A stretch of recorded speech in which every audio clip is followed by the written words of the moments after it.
Hello, hello, hello. Hello.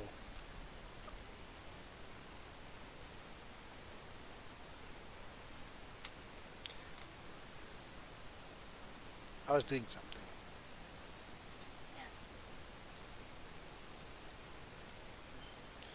Hey, Greg.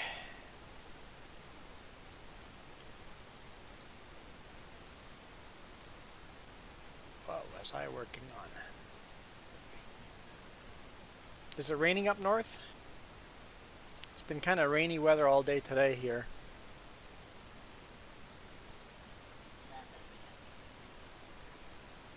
Oh, I was gonna spray the weeds with the big brute.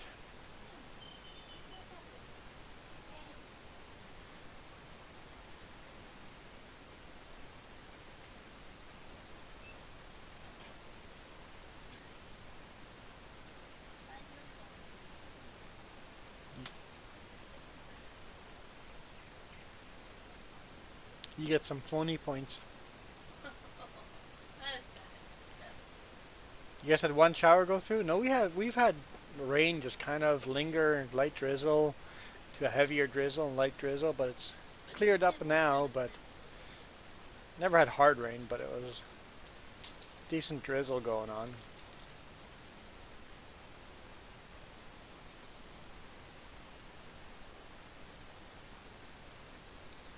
I think you were collecting straw. At least I see a tractor out there doing it anyway. Somebody was collecting straw. For a second I thought the tractor was moving. It's like, wait, there's nobody else in here. Just my imagination.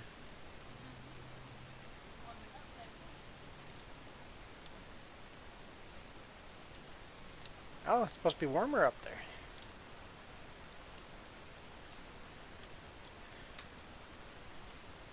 Sprayer.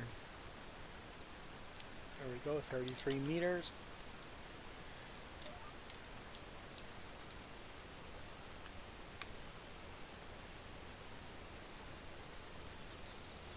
Get rid of these weeds. Oh, synchronizing. Look at all the spray I'm wasting.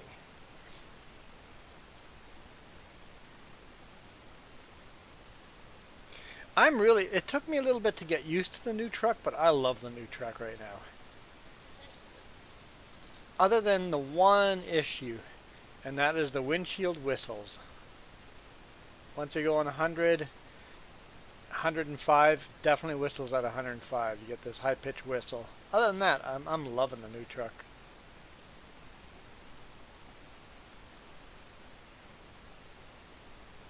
I washed it yesterday.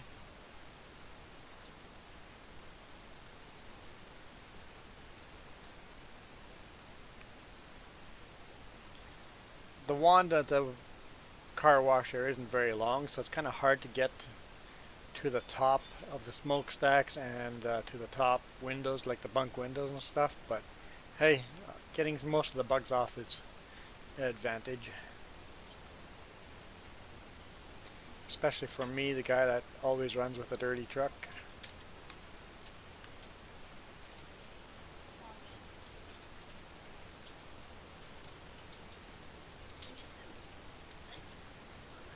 Yeah, it's supposed to get some beacon lights on it, and it's supposed to still get a moose bumper. I don't know when that's going to happen. Apparently, it was scheduled in for an appointment this Saturday. I was in the US on Saturday and nobody told me, so it'd be great if the people making the appointments communicated. Just be fabulous.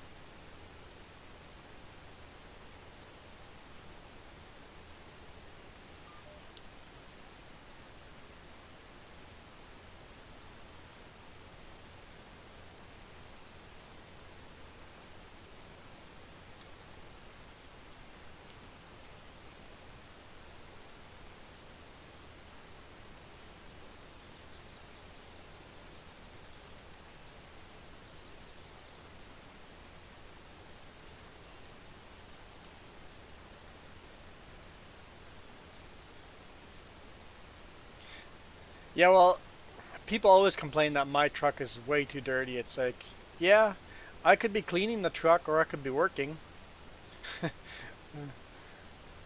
Like, I will rather work than clean my truck. And then I don't want to spend every weekend cleaning the truck. I want to spend my time at home on the weekend. So, I like this new truck a lot, so I think I'm going to try to wash at least once a month. And not like a in-depth detailing wash, just kind of rinse off all the bugs and the mud and stuff, and in the winter try to rinse off the snow. But I'm not going to be detailing the truck.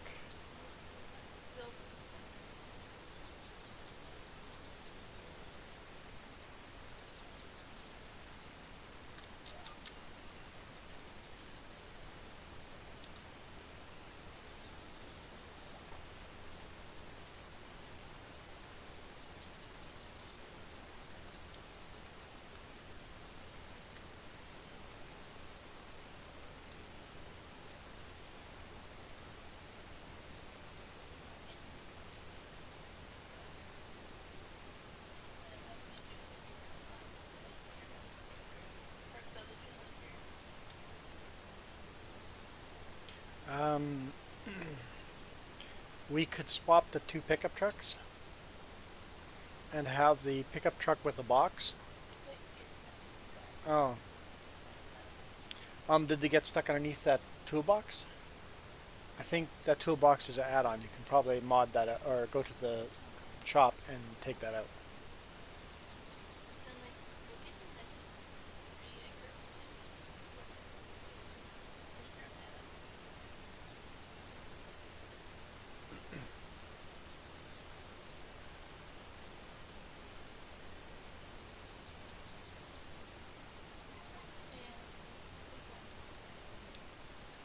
I couldn't do the co-driver thing.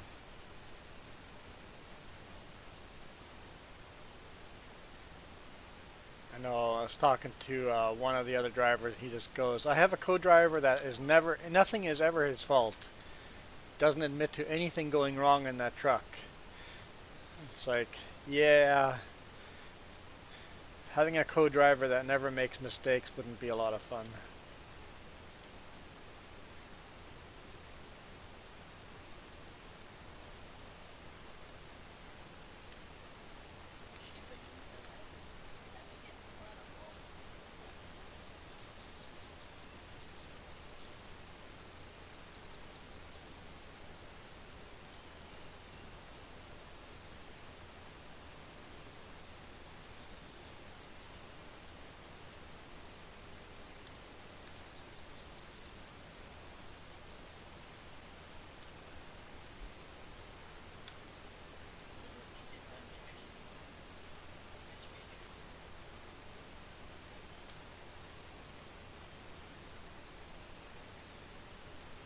So you just run from West Fraser to where?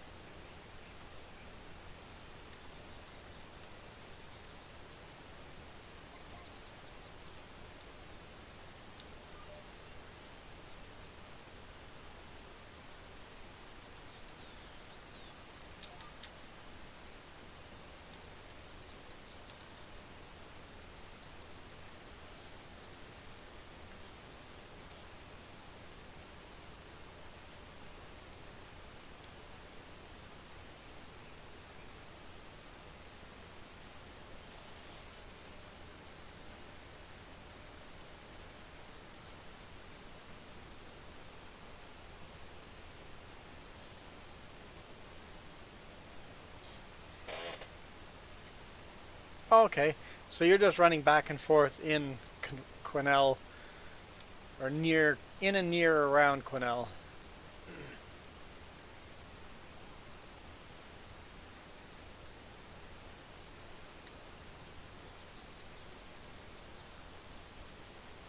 So how many trips do you got to make in a day?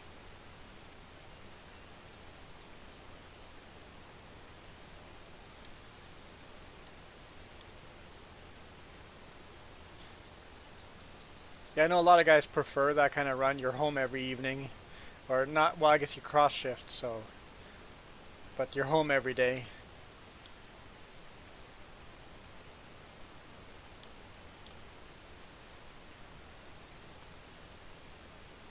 But for me, that would drive me nuts. I couldn't do the same run over and over and over.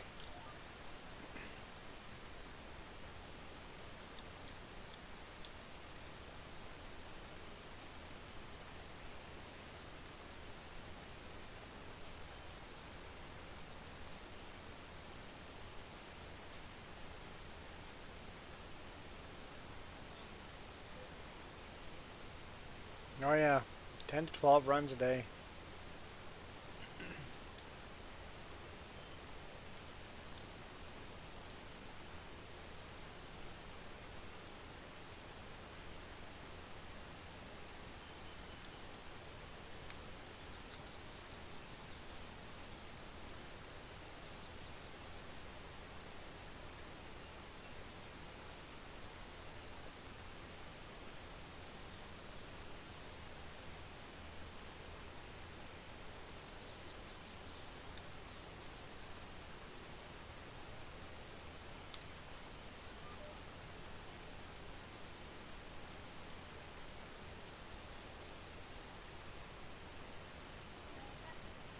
Ooh, Marka. First. Oh, first thumbs up. I'm like, you're not first. But first thumbs up. Got it. Cool. Thanks.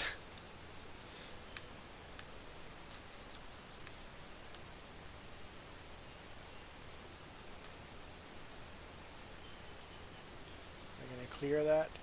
Oh, not really. Oh, there's no weeds there anyway. Okay, we're good. Just a little bit of weeds left here. The weeds are flowering already. Take an allergy pill, yeah, no kidding.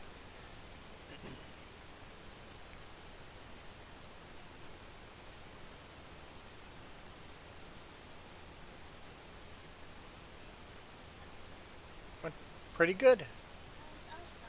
Jess says it went awesome because things are actually going her way for once.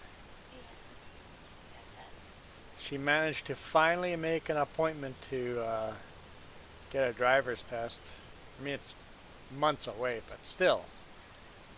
At least there is an appointment available to take a test.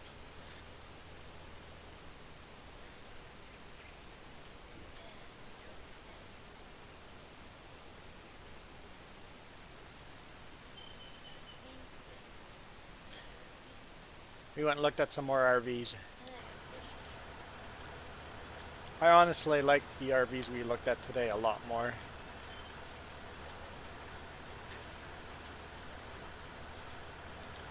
We looked at some used units today, between 65 and 75 grand. One was 2 years old, one was 3 years old. I forget how many kilometers were on them, but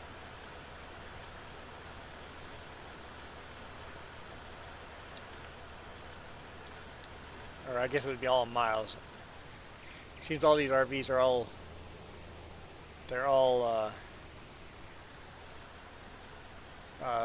U.S. Ford F450s, so they're all in miles.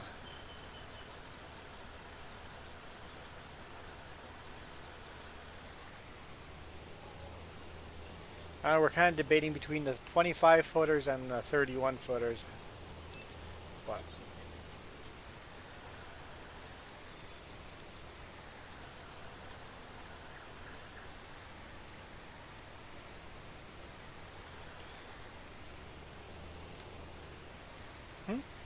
yeah.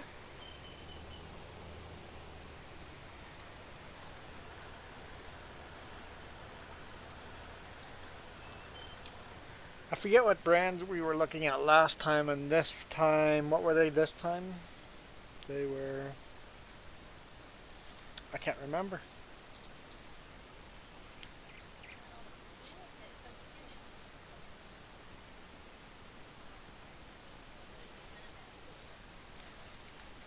Well, no, the last time we went through some Integra coaches. Basically, they're Jaycos, and this time we went through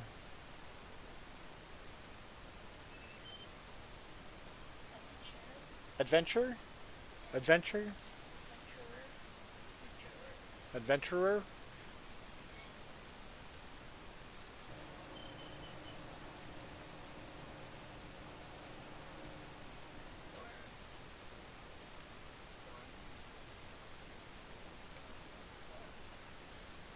Oh, Four Winds. Yeah, Four Winds.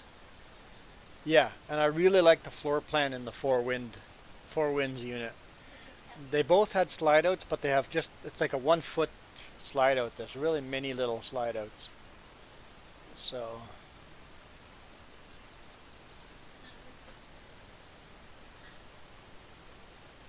no, not a Winnebago. These are Four Wind Adventure. You can share the link in the YouTube chat if you want.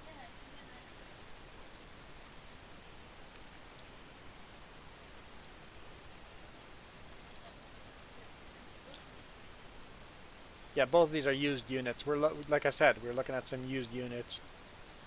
Ah, man, this is a big tractor. We need to get the grain cart for it.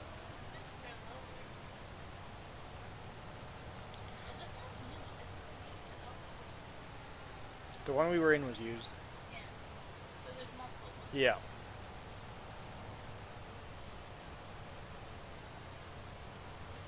And now that's a tractor. You just have to get, like I said, you have to get the grain cart.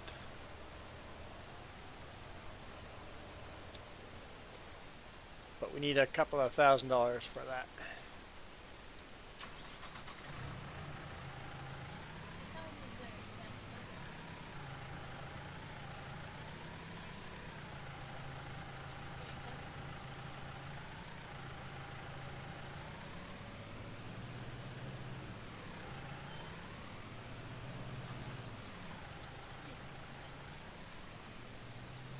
Yeah, I was really happy with a 25-foot floor plan with that, like a 1 foot deep of a pullout, or because the pullout doesn't need to be used. You can just leave it in.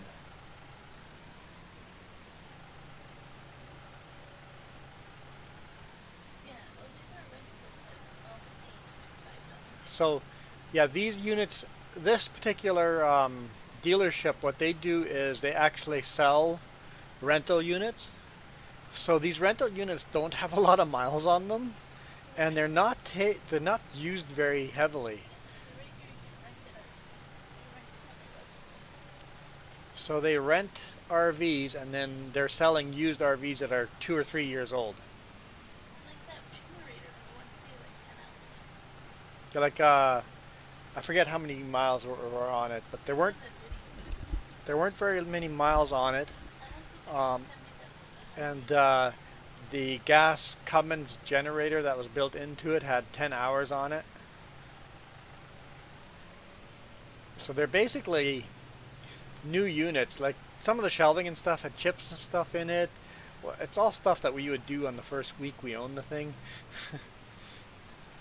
So they're well maintained. They've got the service record that they've done all the oil changes and stuff. So it's better to buy a unit that's actually been used and rented than one that's been sitting in the shelf rotting out.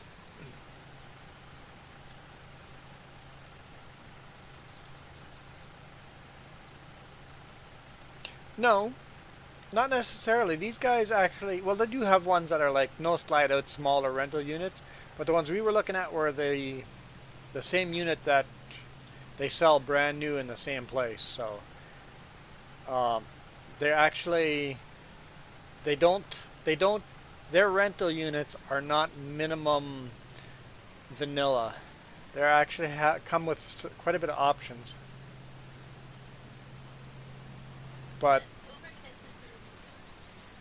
the 31 foot 2018, he offered it to us for $65,000.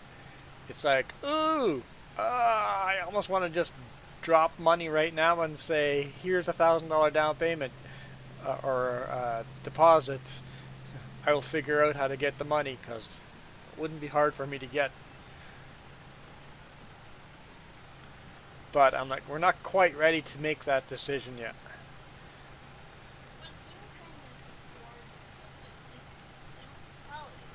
Yeah, the drawers, everything seemed really good quality on these units, so I was quite happy with these Four Winds.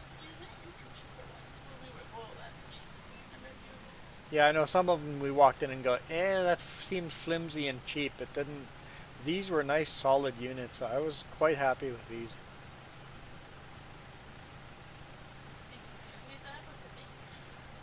The only problem with the Bank of James, if you would make a loan that size, I would want to pre-authorize a real bank, because what if the Bank of James all of a sudden finds the perfect something to buy and wants his full payment immediately? I would want to make sure I could do that.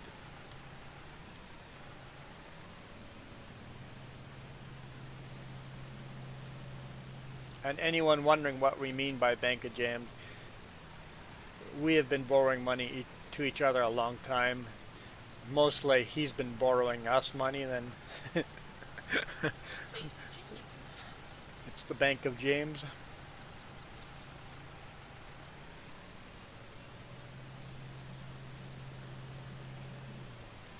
And he's very selective in his customers. So don't even try.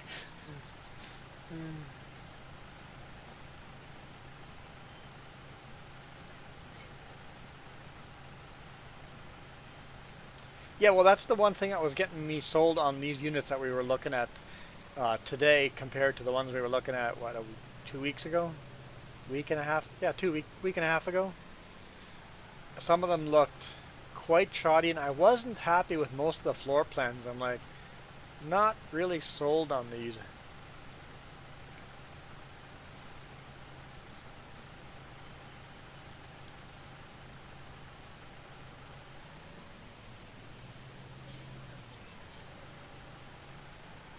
Hmm.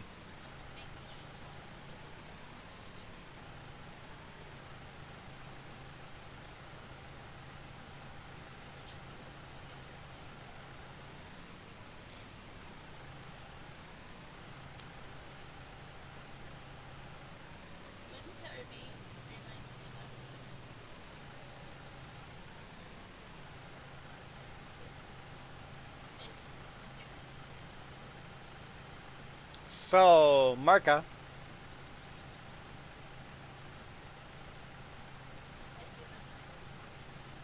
did I make another mistake in the...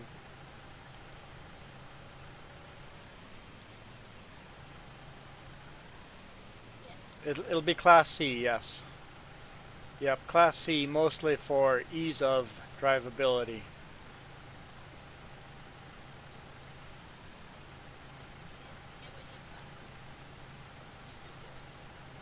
Yeah, the units we were looking at, brand new, like the 31 footer, is $124,000, something like that.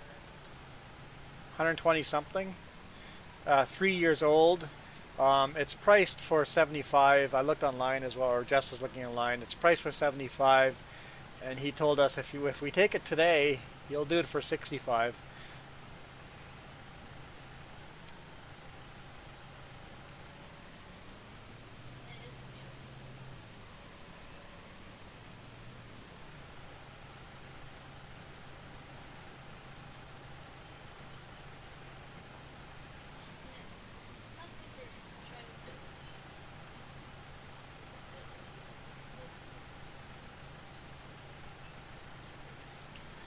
And neither of them had solar panels installed. Um, I wonder how many watts of solar panel would be required. Maybe get 2 or 3 200-watt panels or something like that. Like 200-watt panel might be enough for some simple stuff. What's that?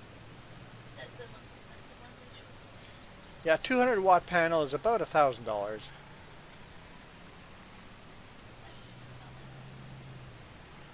About $1,000. Yeah, no, we don't want to buy a name brand that you're paying for the name brand, like Triple E.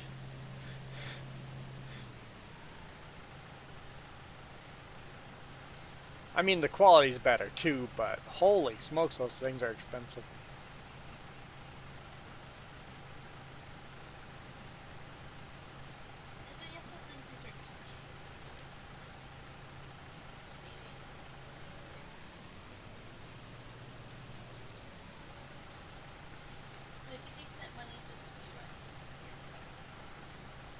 Yeah, Marka, and our prices here, remember that's in Canadian prices. Convert that to US and it would be a lot lower.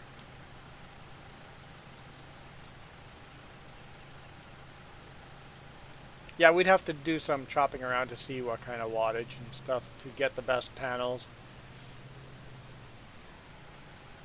Because I would definitely want to set it up for a lot of solar power and decent battery. Get a nice battery bank to charge all that. So that way when you don't have solar, you've got some battery.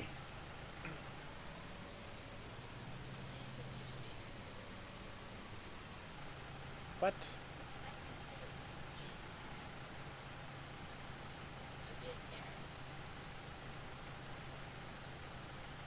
you're saying I'm supposed to be a Karen or a Kevin? I'll walk in as a Kevin and go, hey, I used to work for you guys. I demand a discount. Can I get it at cost? Or, you know what? I've worked here so many years. I deserve it below cost.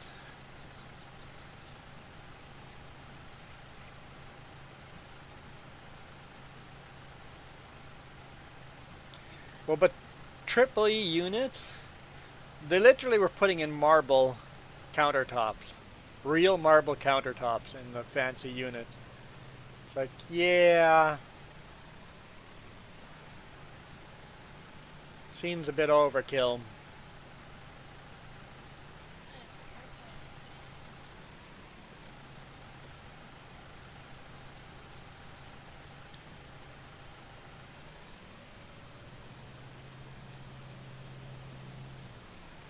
I'm gonna take a break from wrapping bales.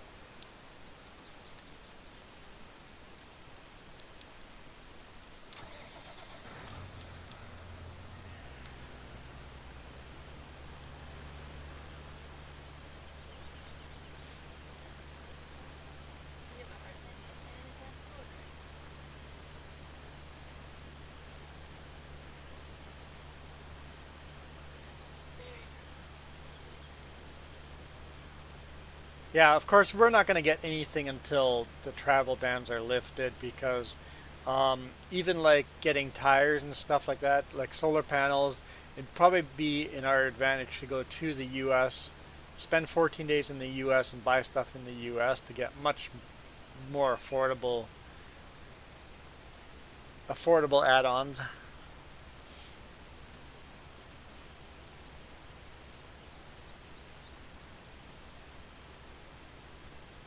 Oh yeah, I'm not saying triple E's are not worth the money. They're not built shoddy. They build good quality RVs. They are not shortcut type of manufacturer, but you pay a premium price for that quality. It's not like a Harley. It's a high end, high end, but you pay high end.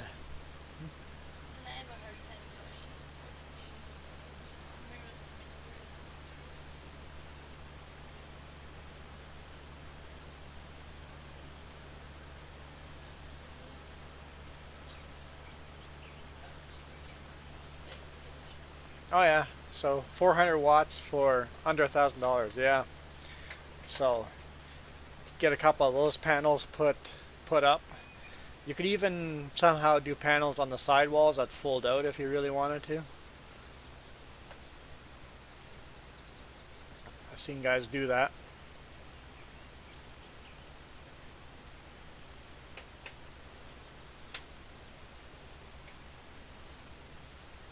Hey, farmer boy.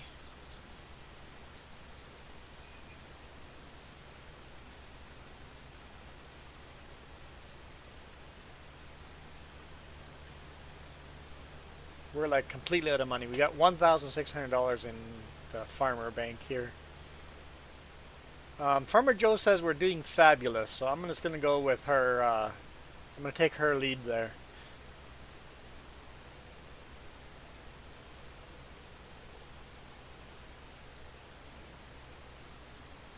Yeah, Mark, I was thinking that too. I'm like, you could take an old bus and convert it to an RV, and I'm just like, you know what? I just do not have the motivation to even try that.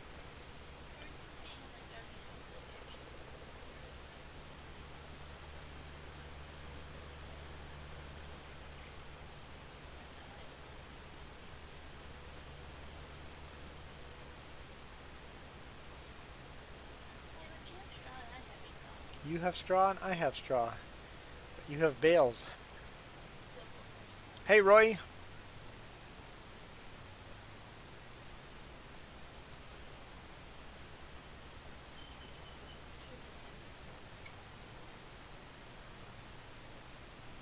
I could have just done, right? I could have just dropped the straw into the cow instead of selling it here. But you're already on it, right? Oh yeah. I'm selling here and she's feeding the cows or laying down a straw bedding.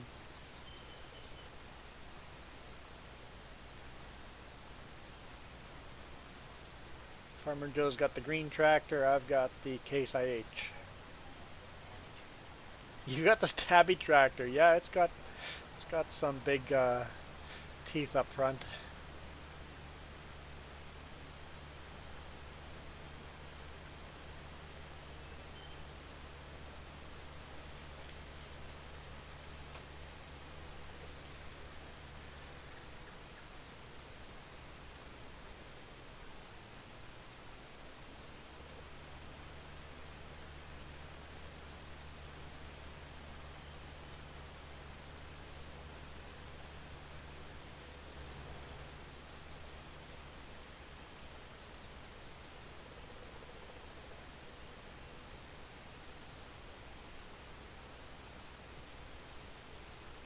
Some of the what options?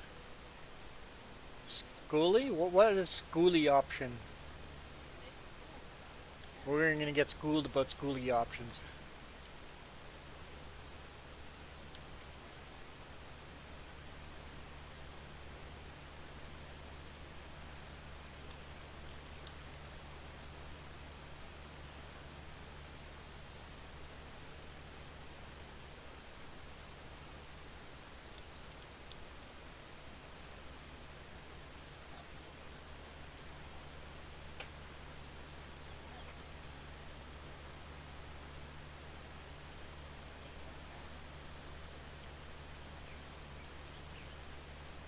Oh, Jess says she knows what a schoolie is.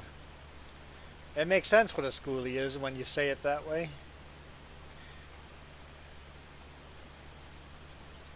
It's a school bus RV.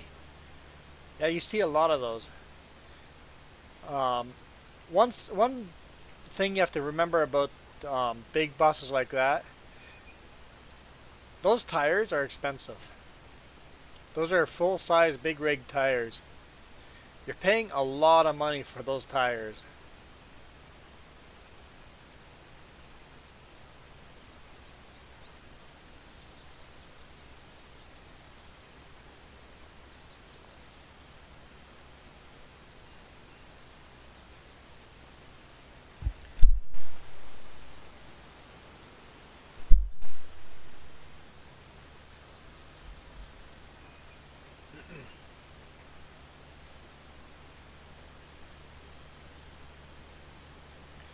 Yeah, I guess, when Greyhound went out of business in Canada, I guess buying those old Greyhound units would have probably been a good call. Although, like Greyhounds, they probably drive a lot more miles than a school bus does. A school bus only drives 2 hours a day or so.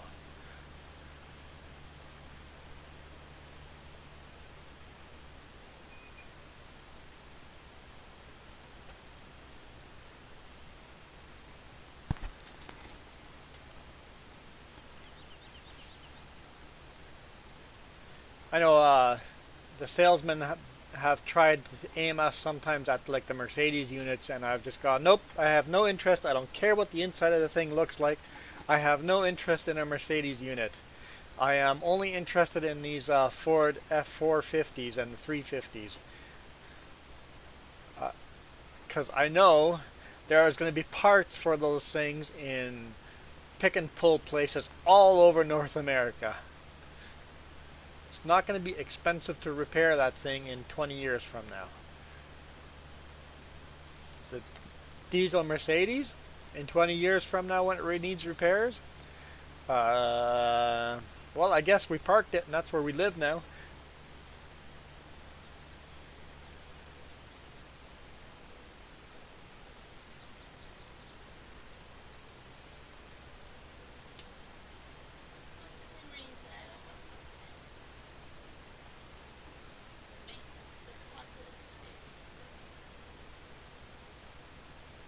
And of course, any unit that needs air brakes is always the extra maintenance there too. So,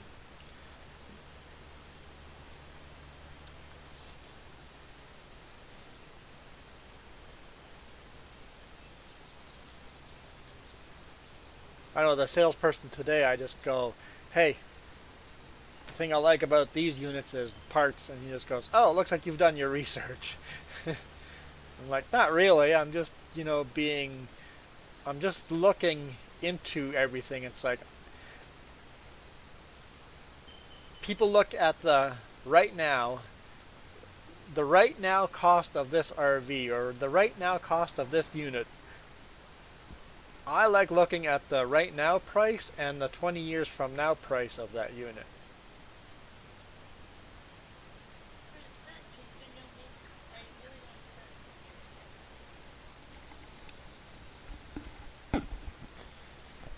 Yeah, James, doing your own maintenance is a thing, but when you're 90 years old,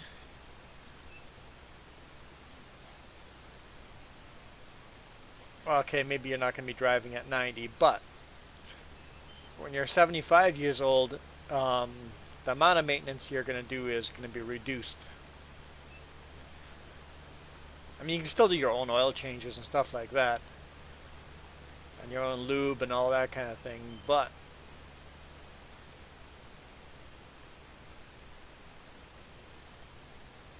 anything a little more heavy duty, you're going to have to pay someone.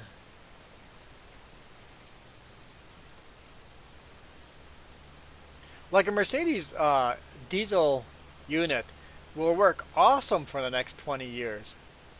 And once it breaks down though, yeah, you're done.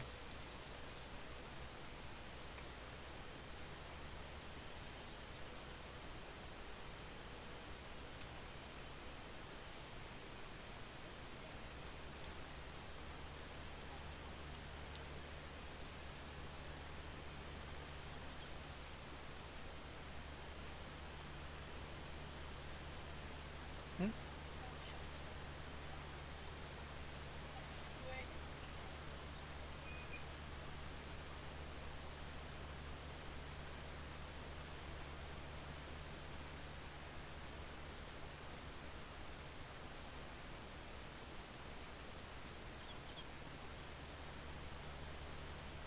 Oh yeah, there's a bit of a bump there.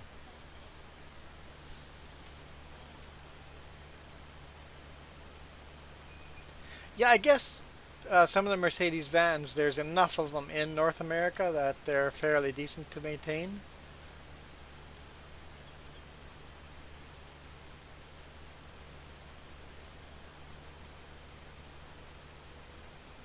Because a lot of construction companies and stuff like that get those Mercedes units, so those are probably less expensive to maintain than some other units, but yeah, I would like something that there's tons and tons and tons out there.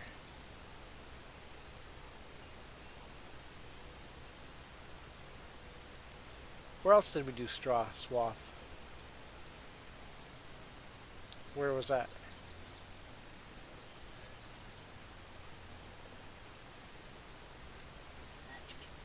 Oh, over there. I see it. I see it.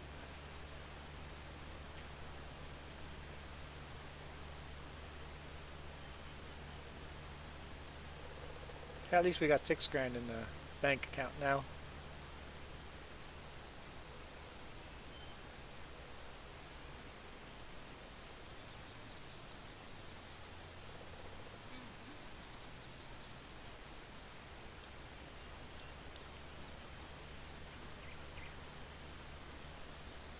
Yeah, if you're gonna buy a Mercedes, it'd be much better if you lived in Europe. It would be a lot more affordable there.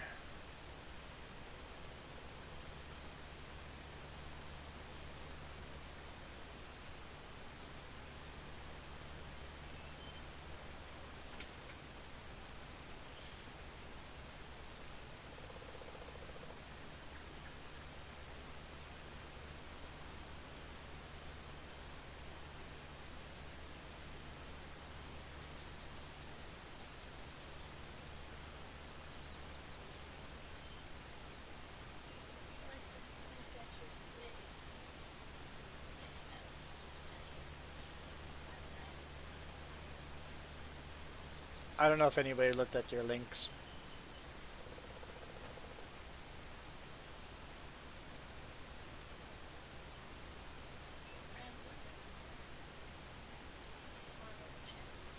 Yeah, it's the chassis.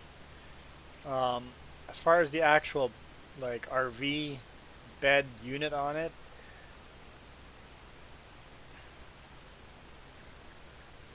I think you could find parts for that at almost any RV shop and make things. RV salvage yards? Huh,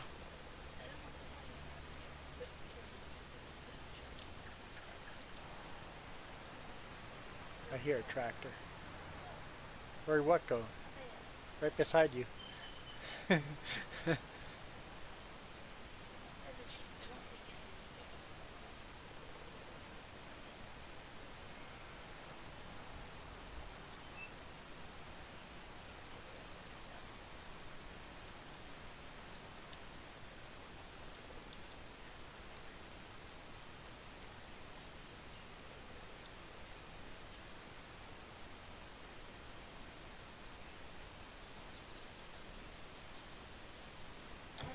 Apparently this potato harvester has not been repaired.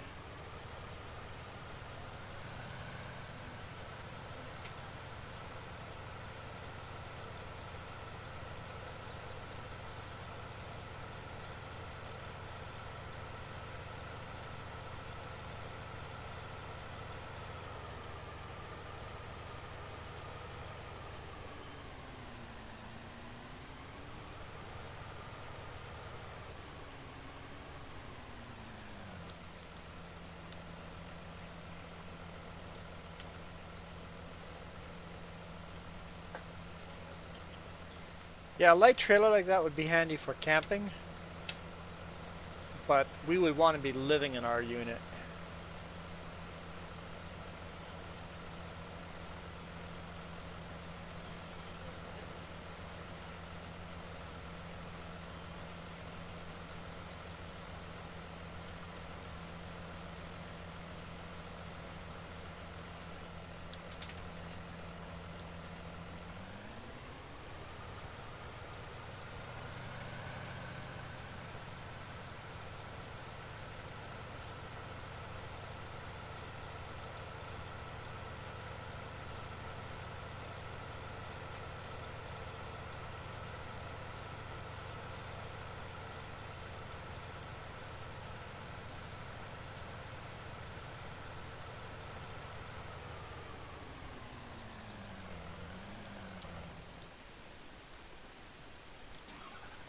Okay, now that's daylight.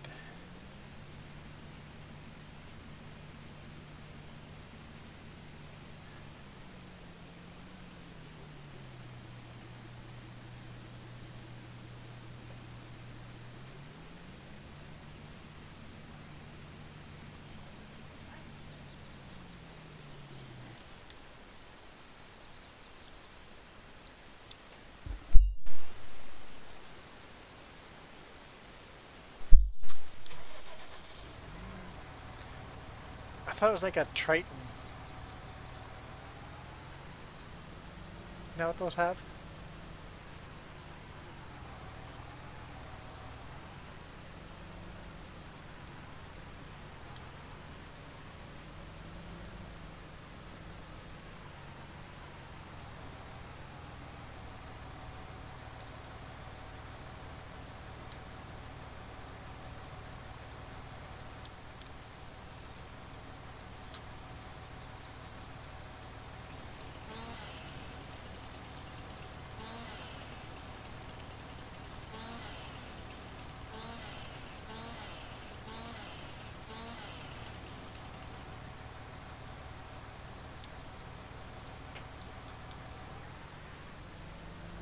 Okay, where are all, there's the other two trees. I see them.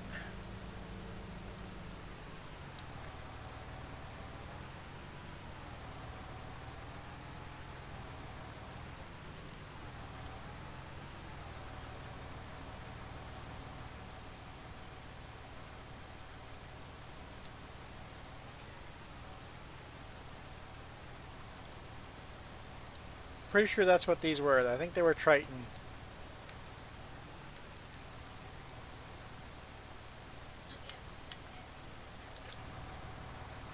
Because they were gas 10 cylinder, I think it was 10 cylinder Triton in these used units.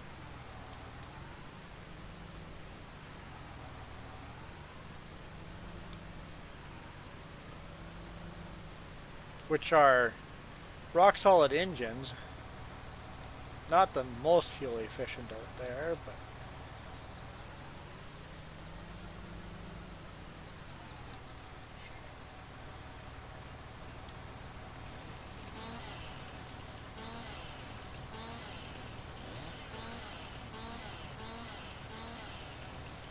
and they had built-in Cummins Cummins generator that uses the same gas tank as the truck engine does.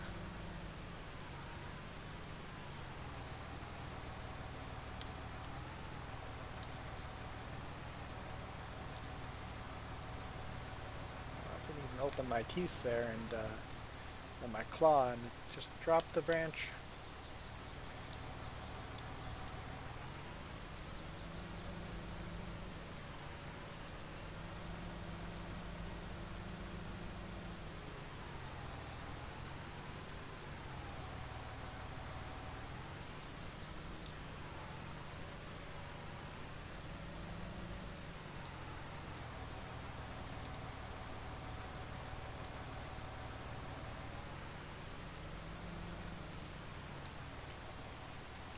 I don't know, those engines last what, like 300,000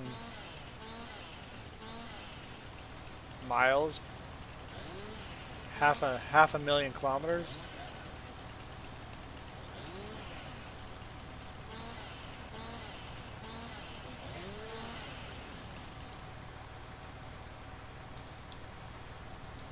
I believe all these RVs, whenever they talk miles. They're American units, so.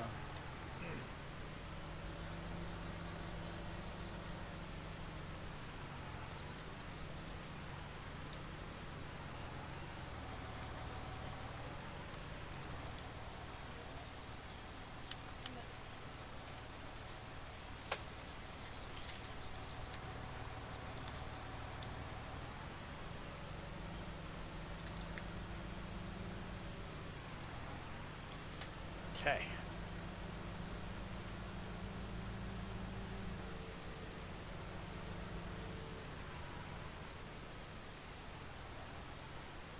Yeah, well, the generators, they are basically old Onan units labeled Cummins these days. Yes, you are correct. I'm pretty sure you're correct anyway.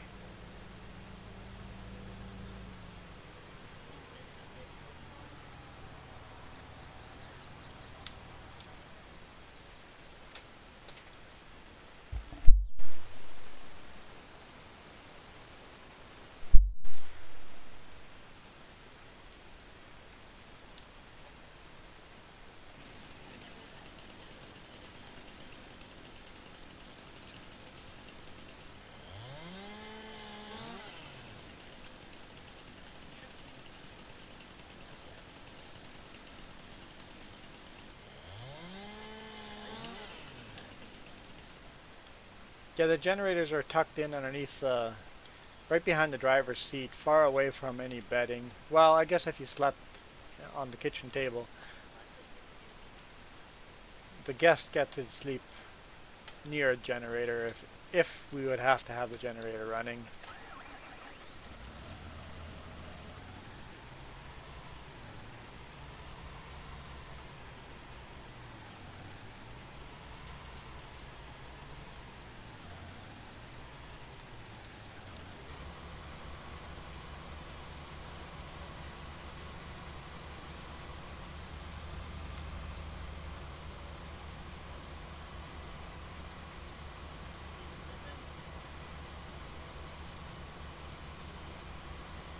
But you're running out of corn?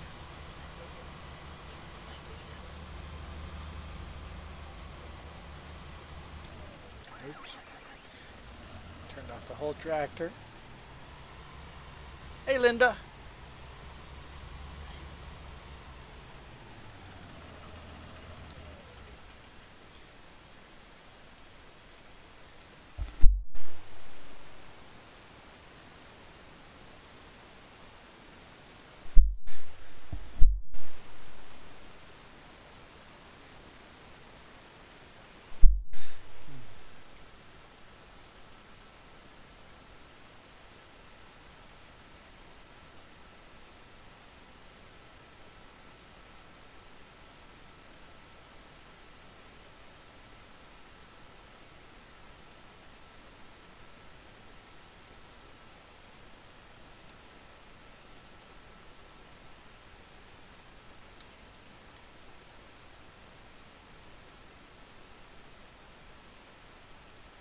Yeah, that's going to be a lot of lime we have to spread.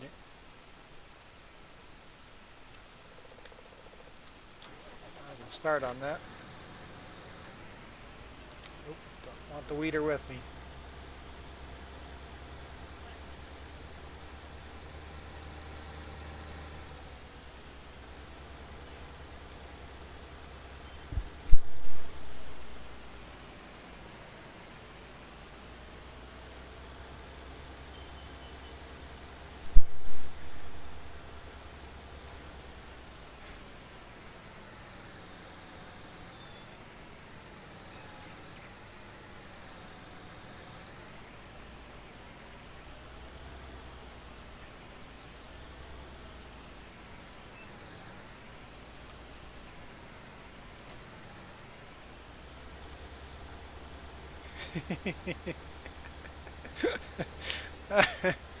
I'm enjoying this.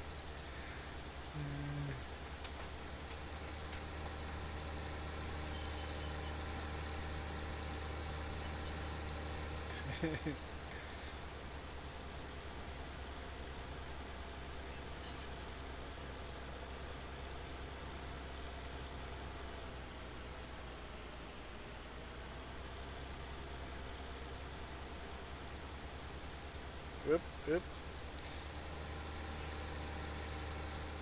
I've been doing a lot of live streams.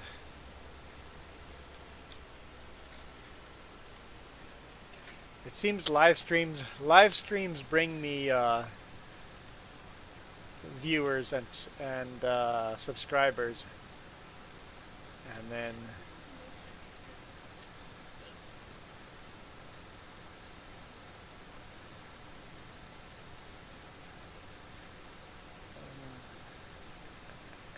you guys are so funny. What was I doing? Spreader line.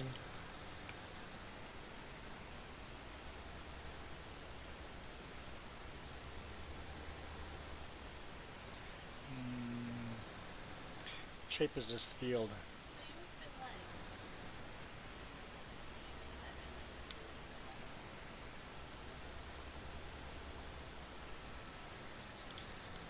Plenty of money. Enough for spreading lime. There's more straw to sell too, so.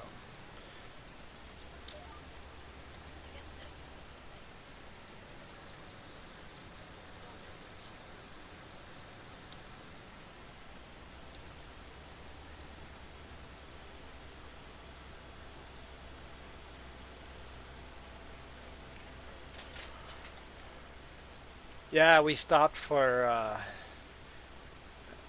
at Jeffers Fries for supper on the way home from RV window shopping, and I had poutine and Jess had fish and chips. I couldn't finish my poutine. I had the regular size. I'm like, should I go for the extra larger or the bigger one? Like, nah, I'll have the regular one. And it's like, okay, never mind. I can't even finish the regular one. I'm glad I didn't go bigger.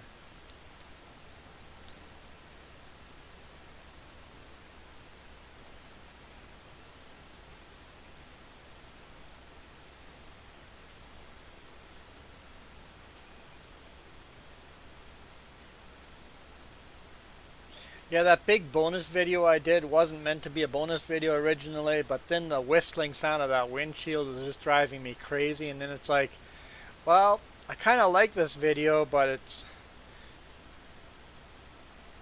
and I don't want to release it as a main video, but I still like the video. It's like, you know what? We'll just release it as a bonus video for YouTube members.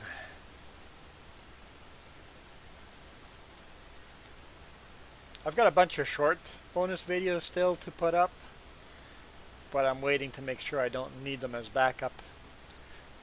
Tomorrow, I'm kind of thinking if the weather is decent tomorrow, we'll get the quad out and going and quad up to Kermias columns.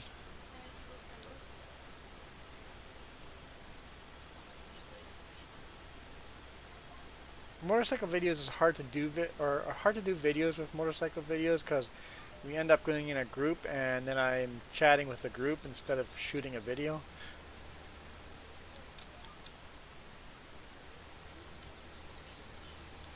Hmm?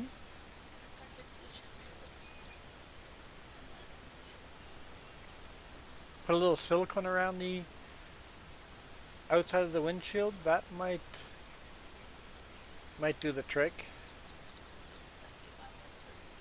Yeah, the stuff that I bought would work. Yeah.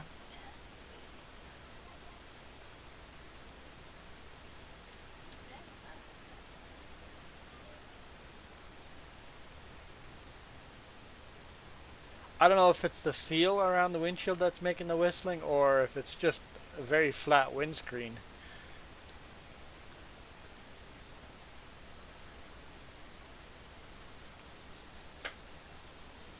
Because I know I'll get a new windshield in October.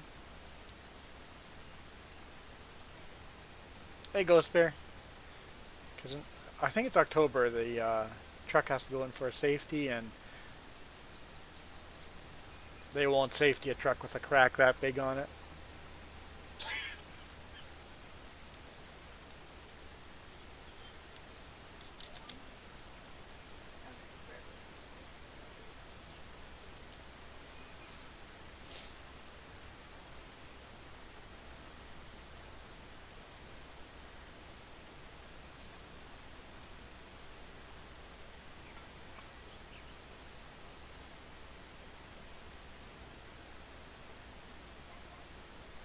Oh, I see what you did there, Marker, with fish and chips, by the way. I just realized what you did there. I have feelings. Strong feelings.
You were going to try to pass off as a typo.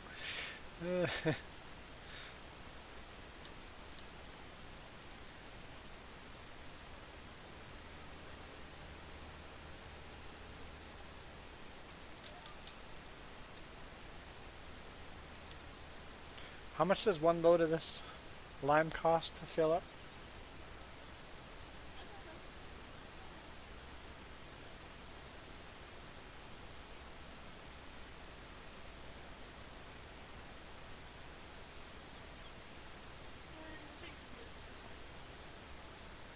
Can't remember how much. I just did a thing last time and I was a little shocked at the number, so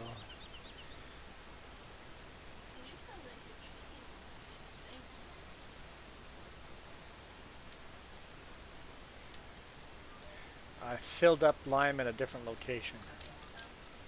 Uh-huh.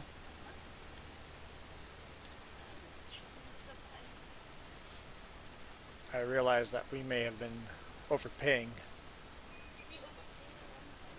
Yeah, not gas. Oh, we may be overpaying.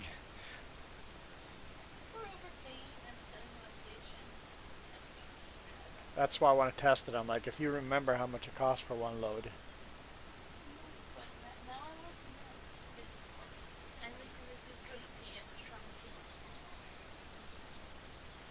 I had a little twitch in the what now? How much did I pay for a whole? I'm like, that seems cheap.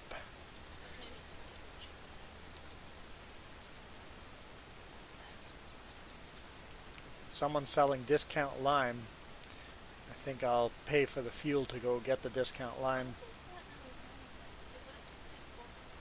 I'm getting phony lime. Half lime and half birdseed?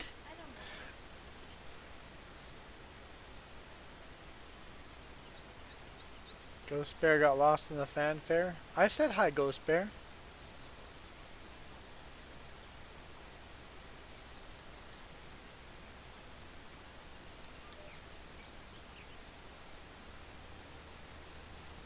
I acknowledged the presence of a ghost.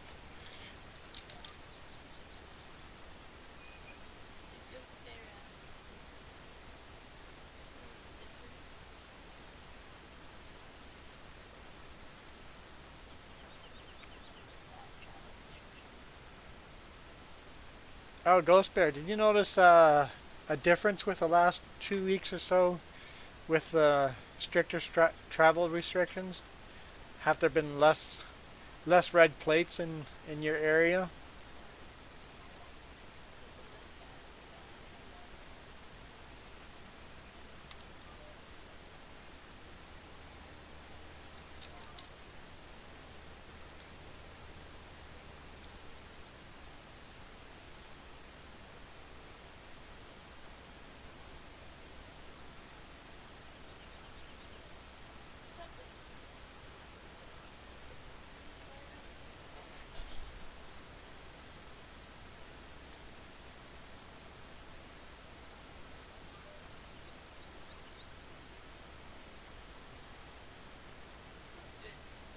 Okay, so the restrictions are actually being followed.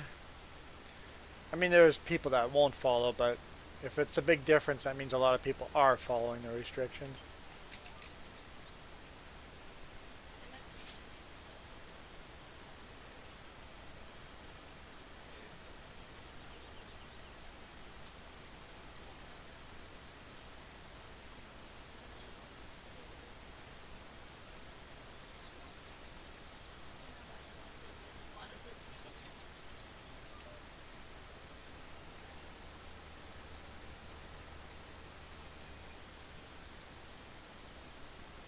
Yeah, I went to the dentist yesterday and they did not ask me a single COVID question. No COVID questions at all.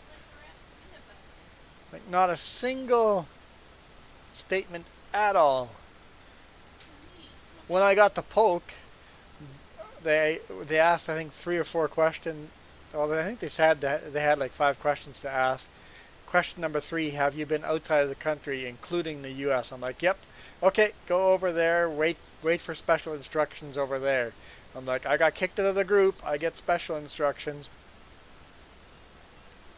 Extra questions. But get to the dentist? Nothing. It was just another day at the work. I'm like, what? Jess went to the same dentist 2 weeks before that and got interrogated about COVID, and 2 weeks later, not a single question. It's like, did somebody forget to do their job?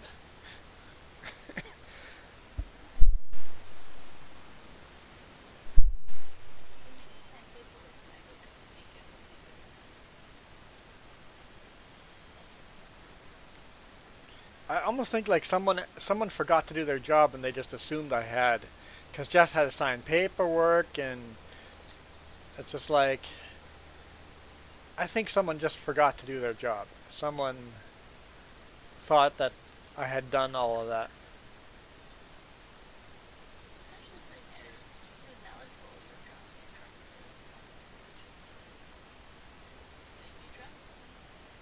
Okay, let the records show 25%.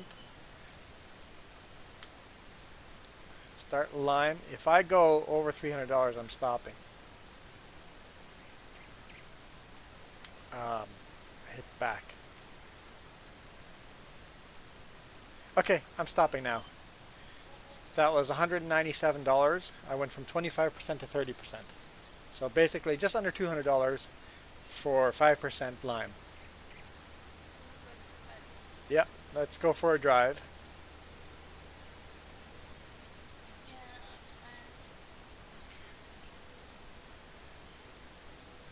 I really like our dentist. She does a really good job. Like, really good job on the teeth. But some people skills are missing.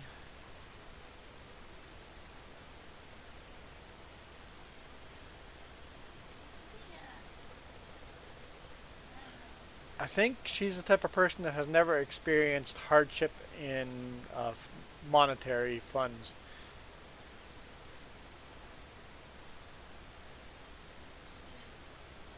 She just assumes everybody can afford the best stuff.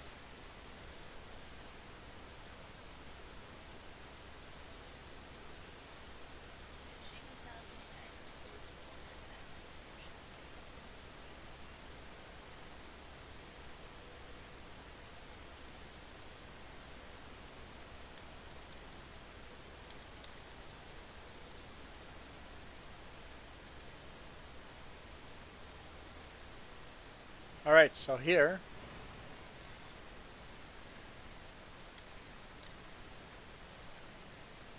let's fill up lime here.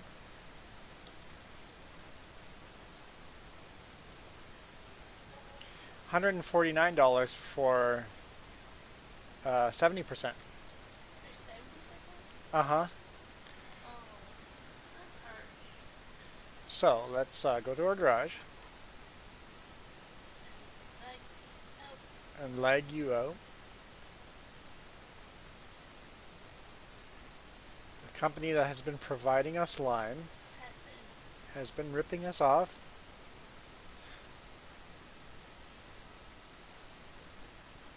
Did I go over?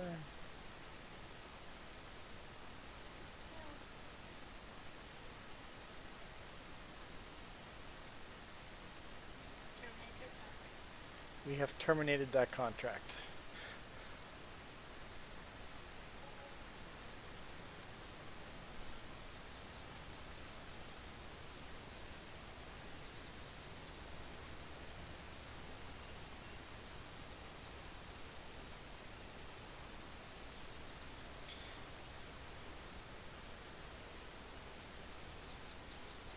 Yeah, I put the ticker tape. I did two things differently. I brought the black background. I went. The first one that you liked was at 30%.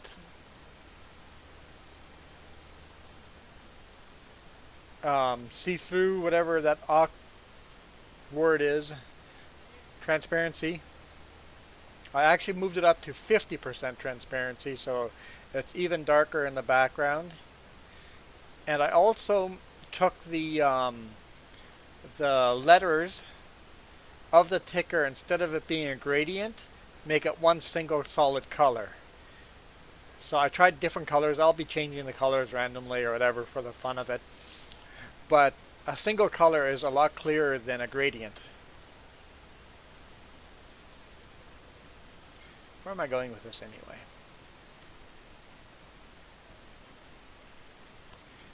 Hard turn.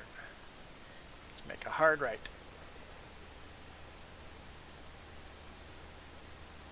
Hi, chickens.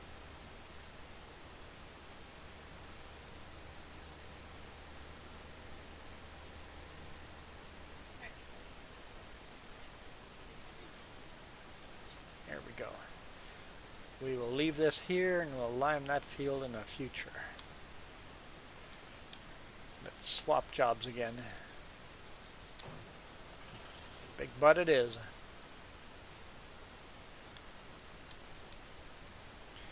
Seed radish. Yep, got the right stuff selected.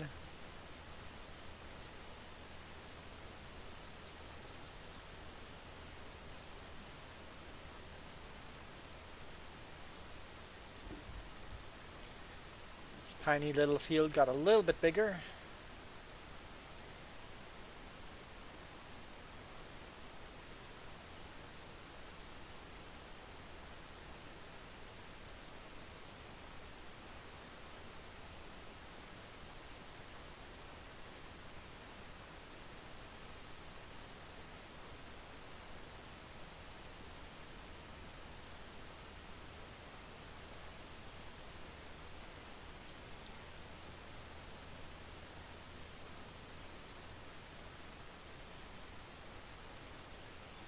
I said bud?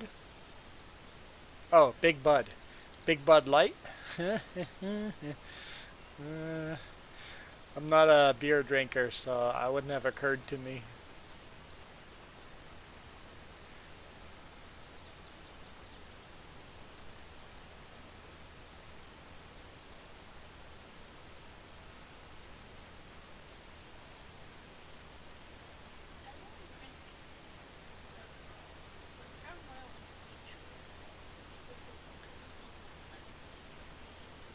Okay, if I buy that, you're the only one that's going to drink it.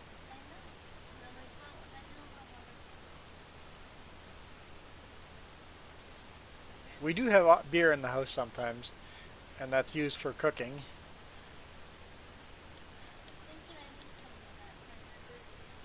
Okay, that's a good idea. Yeah, we'll have to go buy some more for the burgers.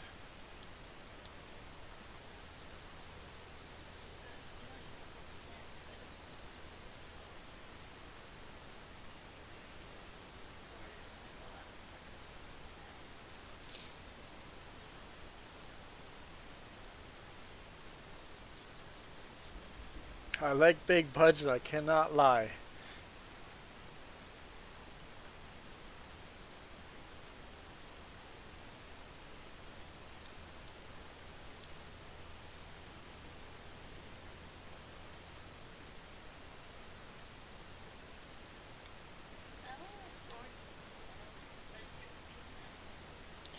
Yeah, it was one of these surveys online of, or one of these Facebook things. It's like for every one of these activities you've done, like how many tickets you've gotten, how many, or have you ever gotten drunk, or have you ever, all these things, like, it's like, well, I'm pretty boring. I don't score very high on that. I'm not much of a partier. Beer cheese soup. I really enjoy beer bread. Yeah, I think we're repeating past conversations at this point. Cheese, beer cheese potato soup? Sure, that sounds like it would be pretty good.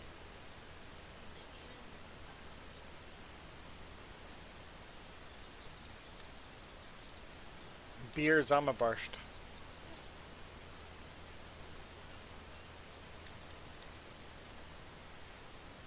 Oh, I don't think I was seating.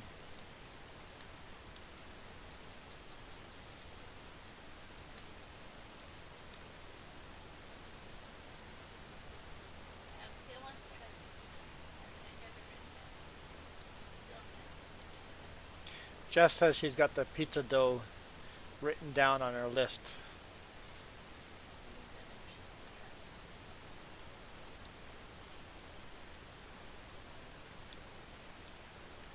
Okay, where am I bringing this to next?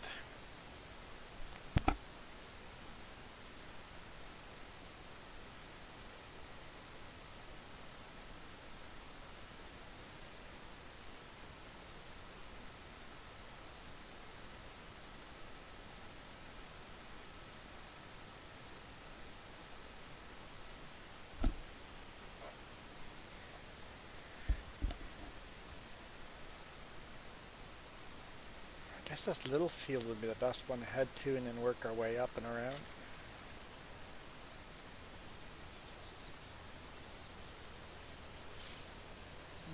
I had one speeding ticket in construction zone I did not deserve. I had one speeding ticket as a new driver as a teenager that I deserved. I mean, it was a mistake. I wasn't speeding on purpose, but I was still speeding, so I deserved that one. Parking tickets? I've had a parking ticket. Yeah, the one in California I didn't deserve.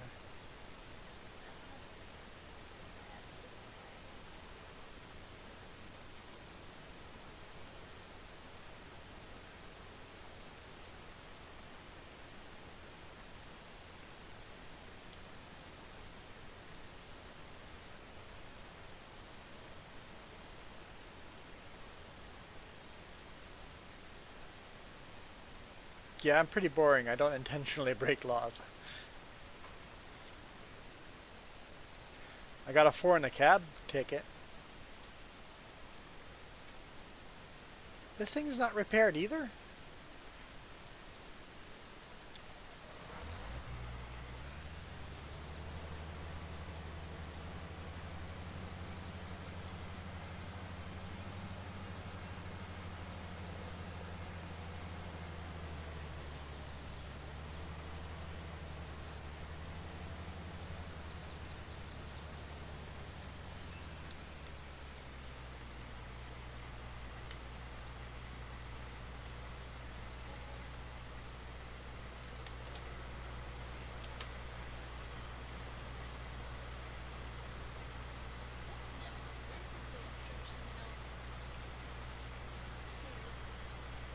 Oh, we were speeding, but there's no signs telling us not to. We were driving the regular speed limit, and we drove into construction, and it was a really windy day. I'm assuming that the construction speed limits were knocked down because we never saw any construction speed limits.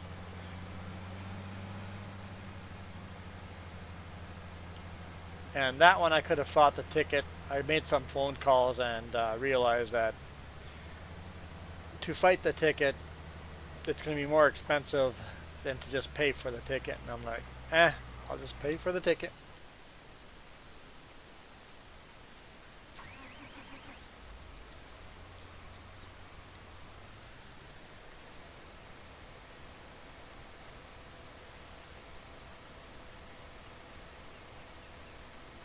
To fight the ticket would have been more expensive, and then I didn't have much for proof. I did have a video camera going, but by the time I would have gone fought it, I didn't really have the video anymore, but I did have dash cam footage going through there.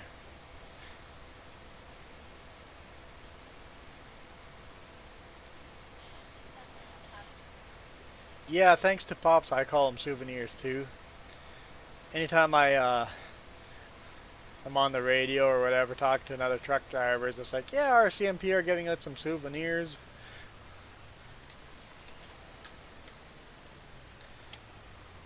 Plow wide one.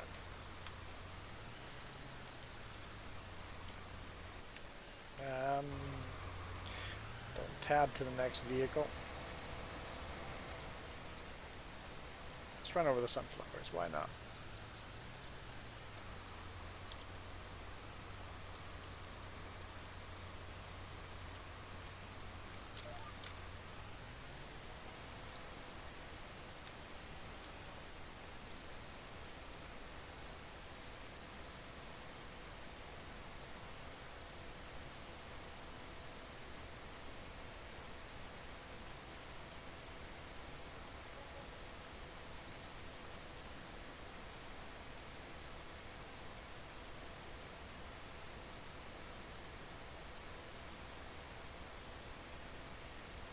Who just made money? What? I guess Farmer Joe. Yes. Oh, she sold straw. Okay, I'm like, money came in. How'd that happen?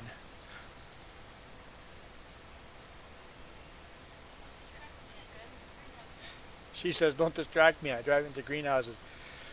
Uh, Now what is the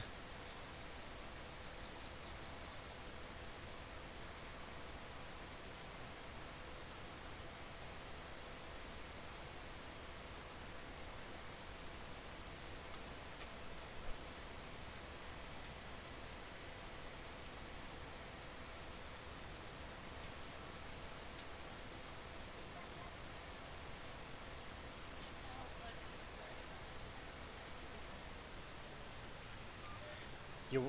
you want to bring that up again? That parking ticket irritated me. I got a parking ticket for legally parking. Basically, we pulled into our sister-in-law's place. Literally. Literally pulled into the sister-in-law's place, walked inside, and she just goes, "Oh, you're not legally allowed to park on that side of the road on odd number days or whatever." I'm like, "Okay." Walked outside, moved the car to the right side of the road, parked there, and go, "Okay, cool." Come back later, and there was a parking ticket on the car for us parking on the wrong side of the road for a few minutes. The street cleaner guy happened to be coming up the road when I jumped into the car and moved it, and they tracked me down and gave me a ticket on the other side. It's like, are you serious? You weren't there when it happened. It's like unbelievable. Like, I guess if you were still parked there, maybe like chase you down. Honestly, I think that would probably be illegal to give me that ticket, but whatever. It was like 20 bucks or something. It's like, fine. I think they saw the out of country license plate and go, he'll pay it instead of fighting it.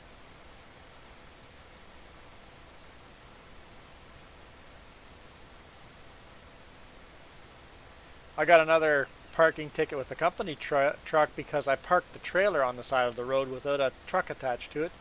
Apparently in Penticton it's illegal to park a trailer on the side of the road, even if it's just to bring the truck into the shop to get an oil change, and 2 hours later you hook up back to the trailers, but apparently that's a ticket. You're not allowed to do that. Yeah, you're not trafficking. At the same time I got the parking ticket for the trailer, another Succo driver parked in front of me against traffic, and he got a ticket for parking against traffic.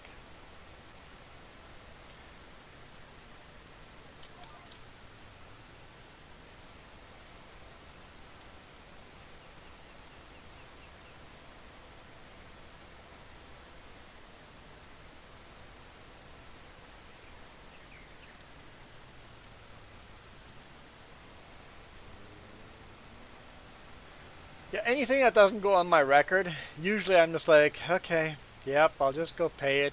It's inconvenient and more money to fight the thing, and my convenience is worth my convenience is worth more money than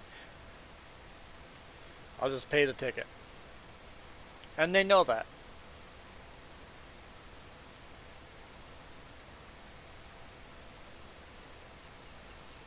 Maybe that might be the only basis. Let's zero. Say zero.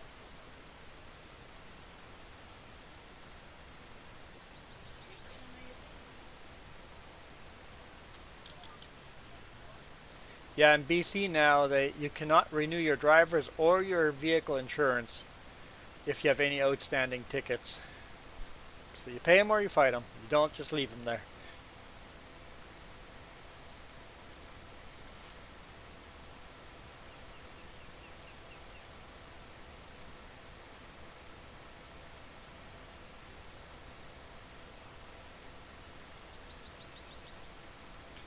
You know what? I'm hungry.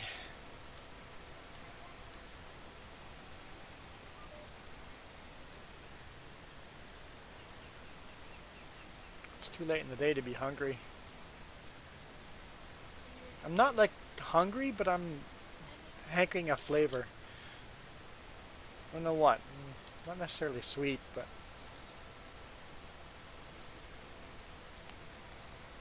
she told me to drink water. I guess I'm rubbing off on her because every time she says she's hungry, I just go drink water, and that's something Mom would always say.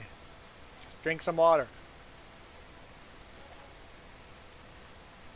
And I'll be honest, it works.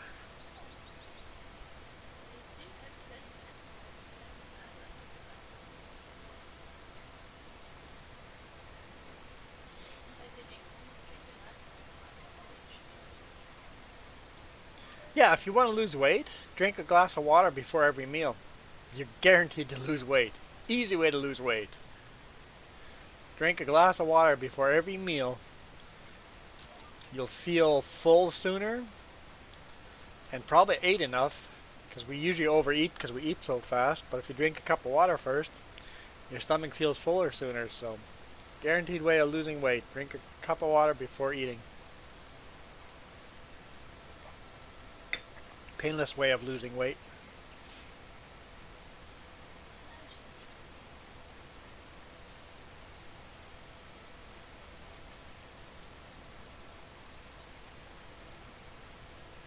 Hankering for a hunk of cheese.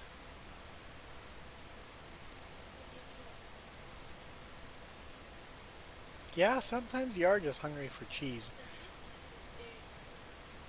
Cheese is not super healthy. It is addicting.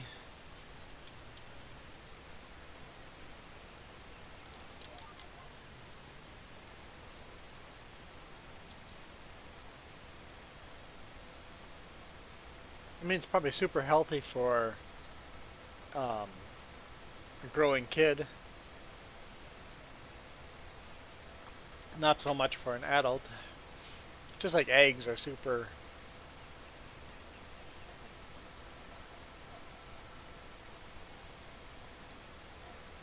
Because eggs and milk product are by nature designed to develop a kid. It's got all the nutrients for a growing body. And if we're eating the nutrients for a growing body, well, we're going to keep growing. If we're not going to grow up anymore, we'll grow sideways.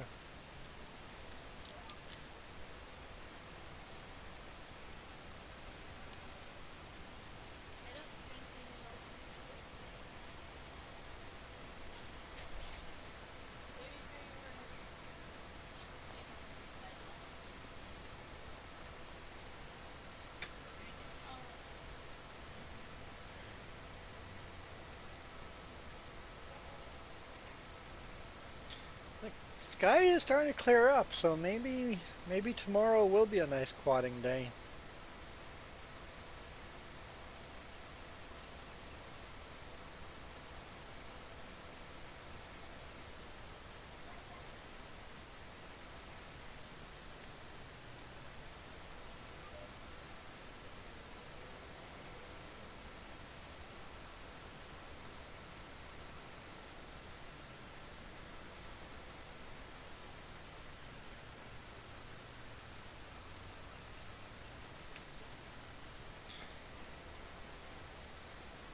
Yeah, I'm definitely getting the trucker belly as well.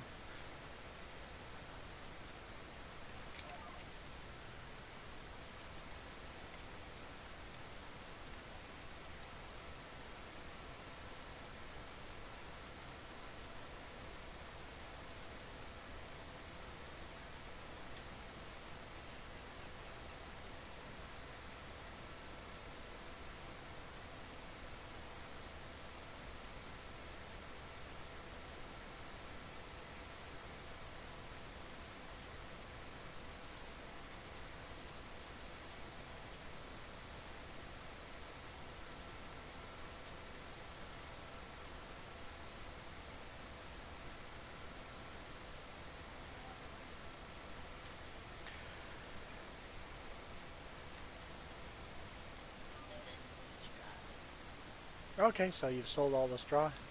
And we got 28, almost 29. 100K now, so.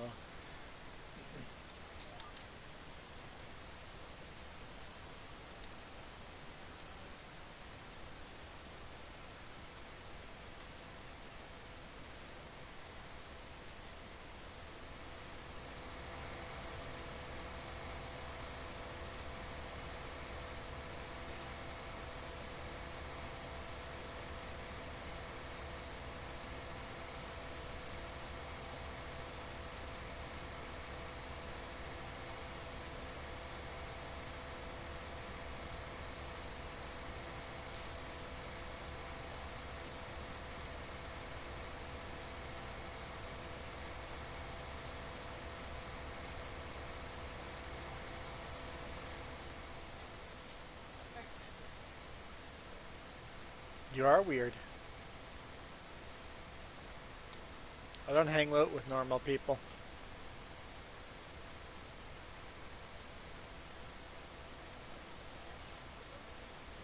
Lost the connection.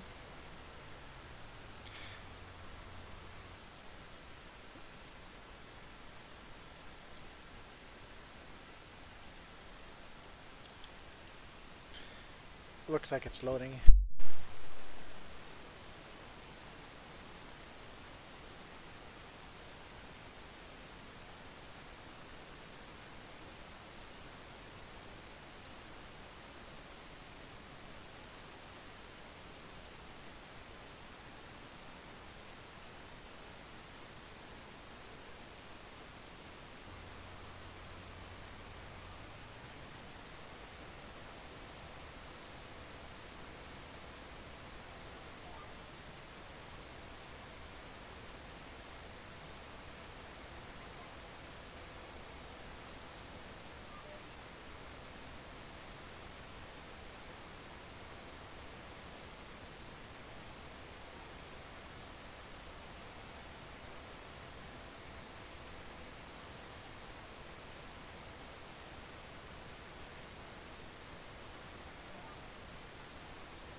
What's up? Yeah, now you're hungry. No, I feel like the flavor. She goes, no, I'm not hungry, but she feels like a flavor. That's fine. I got a hankering. Yeah. If I got up and got something, it would be the Doritos chips. Nope. That's what it would be for me. Nope. Gotta take the bait there.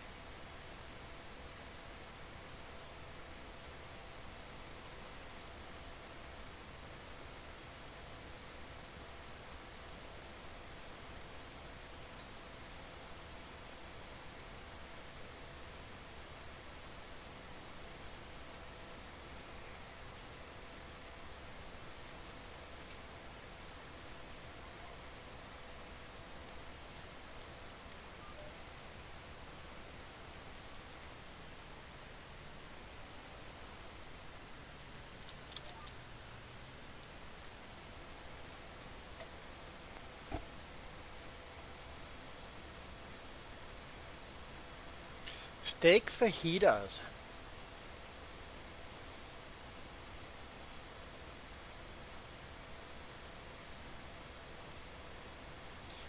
For some reason, that made me really hungry for chicken fajitas. But you know actual fajitas that have pickles and onions. You don't eat actual fajitas. You eat a chicken I eat salad. a authentic Mexican fajita, not with all these other junks thrown in it, American junk thrown in it. I will eat an authentic Mexican fajita.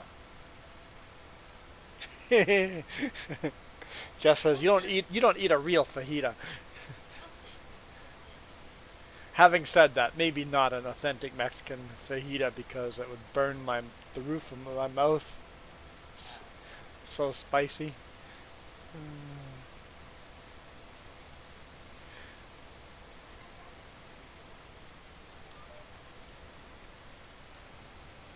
I'm a very picky eater. Oh, and then Marca said Frito scoops with bean dip. I'm not a big fan of Frito scoops, but I like corn tortillas, like the real corn tortillas.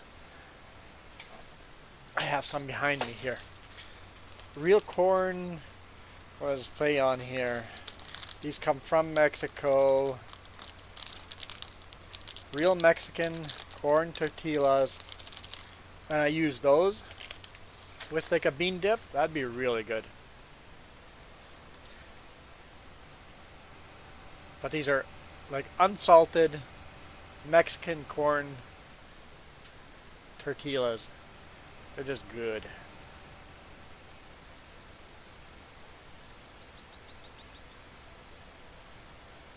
Remember that night last year? Uh-huh. Yeah. I would love it. Oh, just corrected what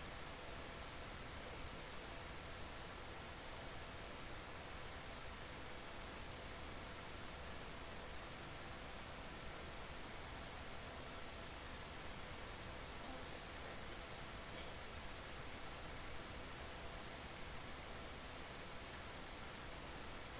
Corrected with what?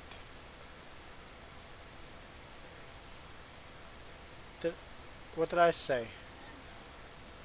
I thought I said tortillas.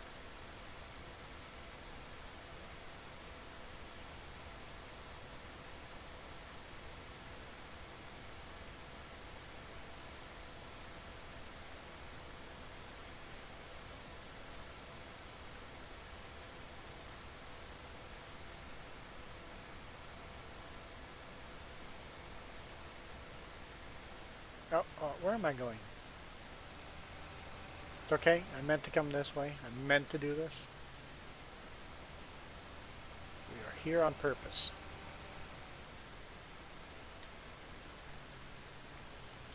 Hang on now. What will we be planting next? Corn, potatoes, sugar beet on this field here. Okay, this is going to actually be quite handy.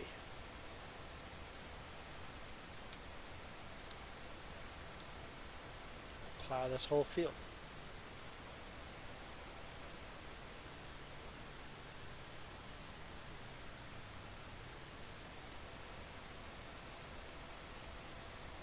We'll skip and do something else because we've been plowing for a bit, but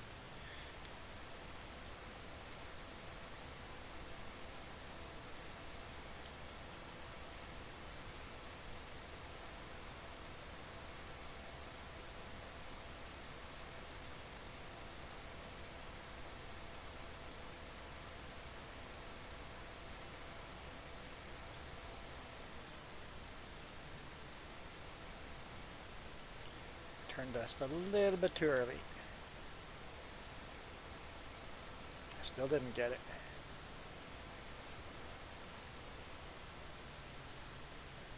Maybe I said tortillas.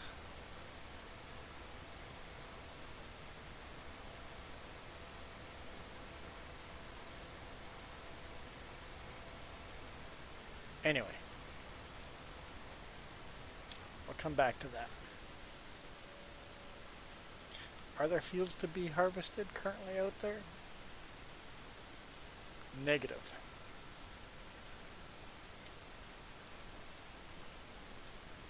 Are there pigs to be sold currently?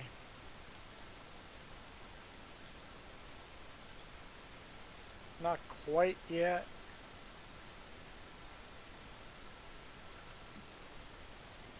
But soon.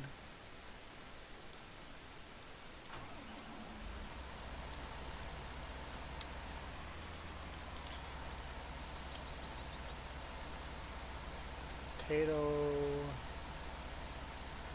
Planter potato. Yeah, we want to go that direction.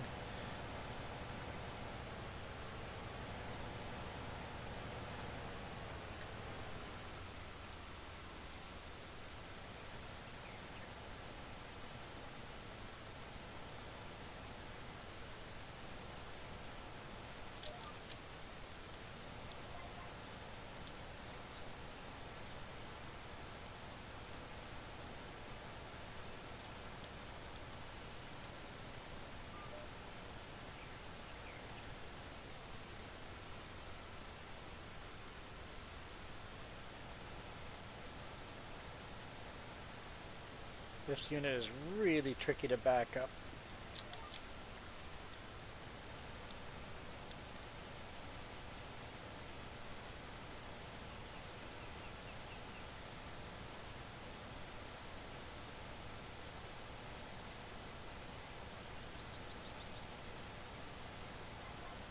What? I'm talking about Tostita shells? Look what they are. I showed you. I don't know. You guys say whatever you want. It's made out of corn. If you look at what it says in it, look at I showed you. That company.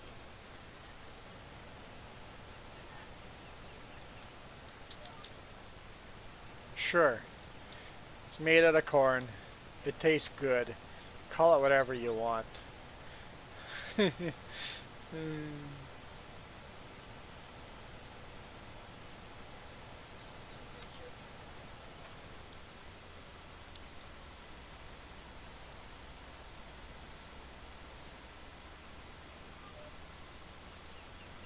Oh, I don't know how I'd handle only being able to eat once every 2 days.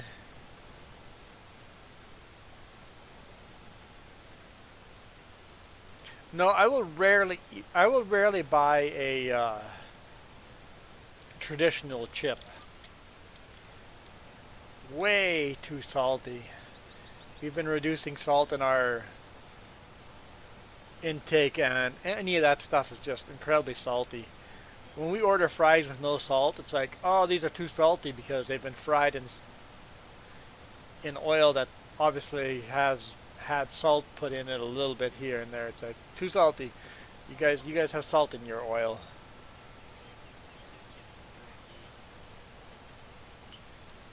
Yeah, if I'm gonna get chips, it's Miss Vicky's chips and some unsalted tortilla chips. Tortilla. See, I do. Never mind, I do say tortilla.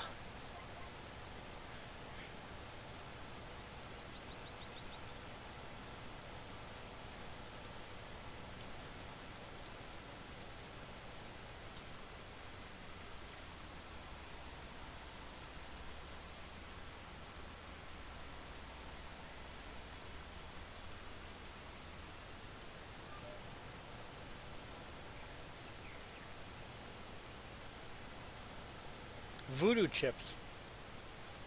Sounds familiar. Where have I seen voodoo chips?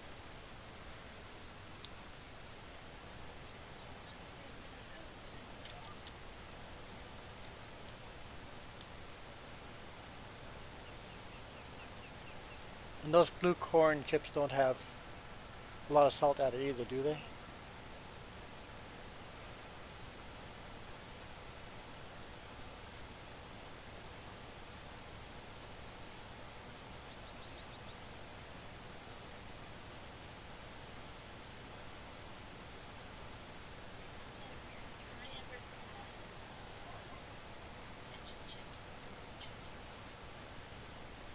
Yeah, my favorite chips are dill pickle.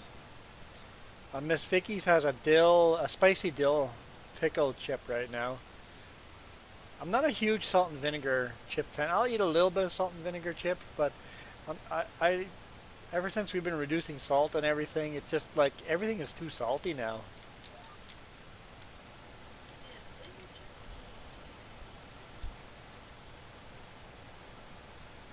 Yeah, I really enjoy the simple ingredient foods like you said, Ghost Bear. Simple ingredient food just tastes better.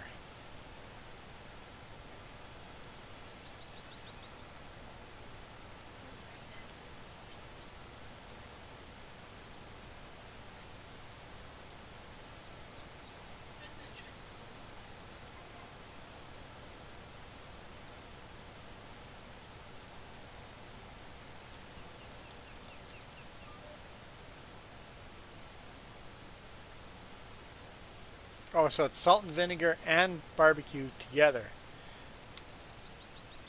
And then Aldrich. Have you made Aldrich? Because we have ketchup chips, all dressed chips. All dressed chips is a Canadian thing, right?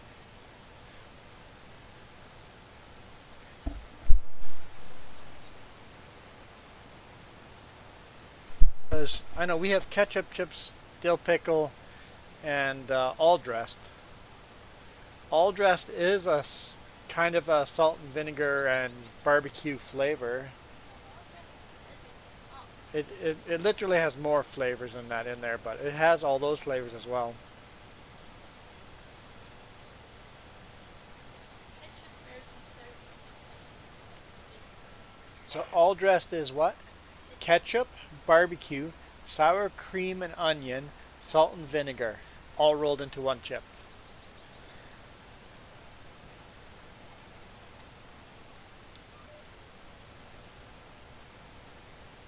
But you see, Canada has had these for a long time now.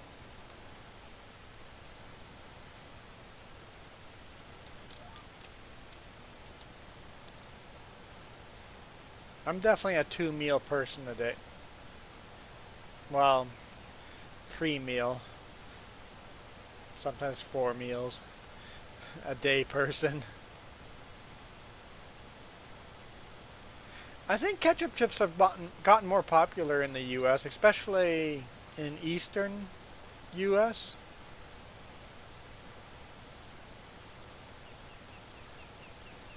I don't know. Do you guys see ketchup chips in the U.S. and all dressed chips and dill pickle?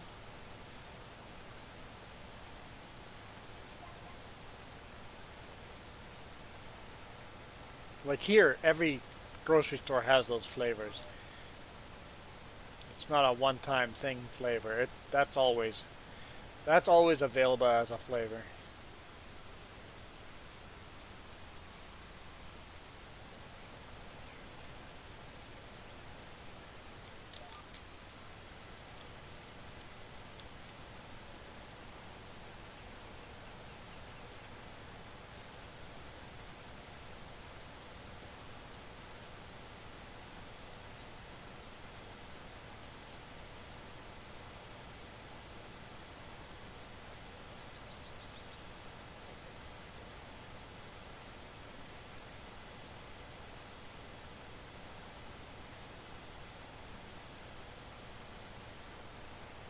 You've never had ketchup chips.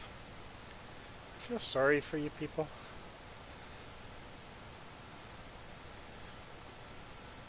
It's honestly a really good tasting chip. Well, you also eat flavored chips. I really like Honey Dijon. It's a mustard chip, mustard flavored chip. I quite enjoy those. As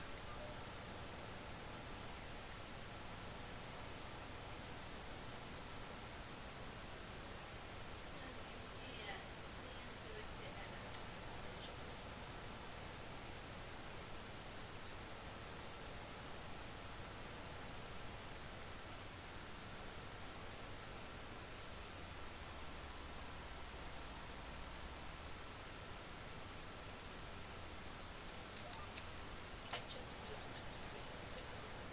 Cause, There's something. 'cause ketchup chips I've seen in Michigan stores. Very rare. Didn't your sister see a flavor of chips in Texas that she had to call you about when she saw it?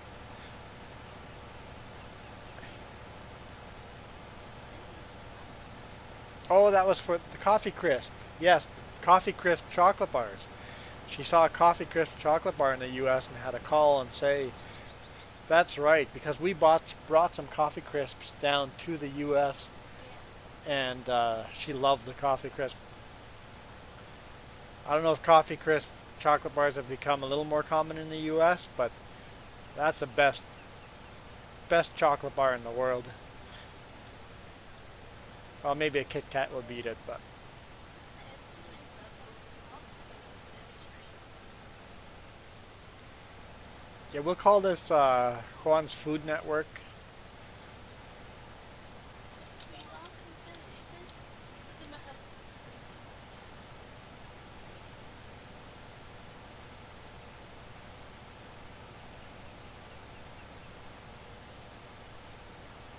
I wouldn't know how to pronounce Dijon,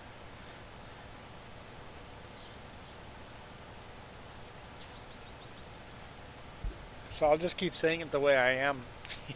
Well, I just call mustard chips. They're mustard flavored chips.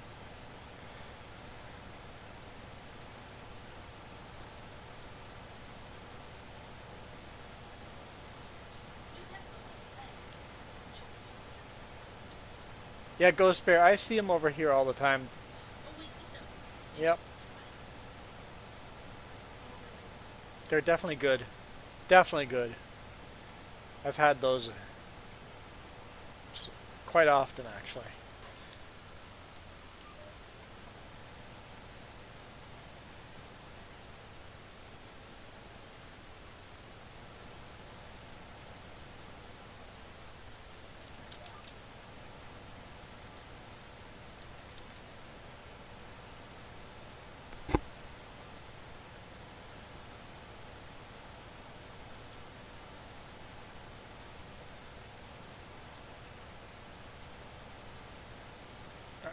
They gluten free.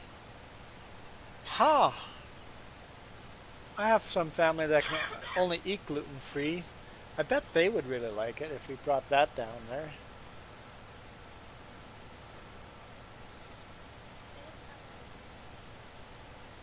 Hmm.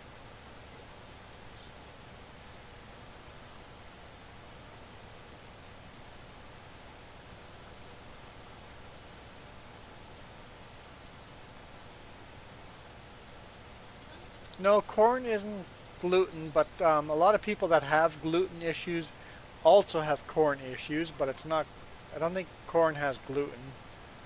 the common quality factories where farmers grow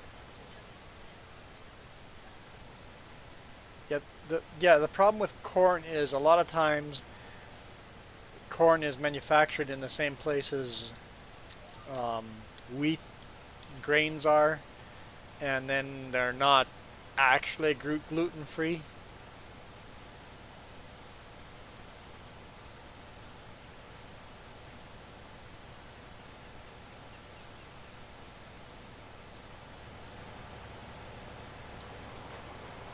Cross cross contamination is a problem.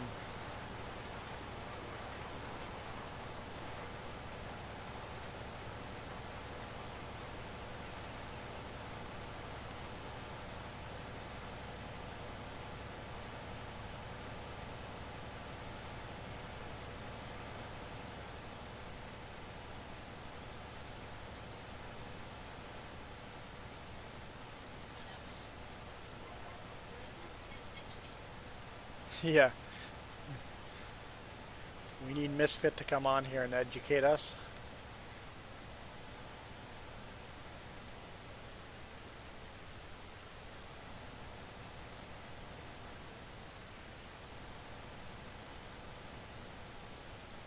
Misfit could school us really well on this subject.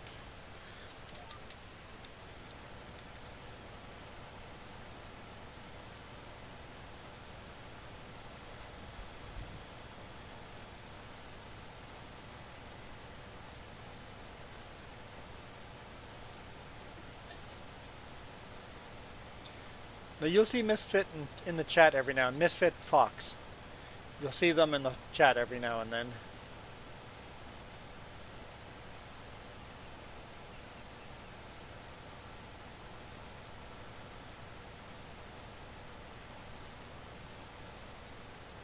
Because I know they're on a gluten-free diet.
Well, I'm getting tired.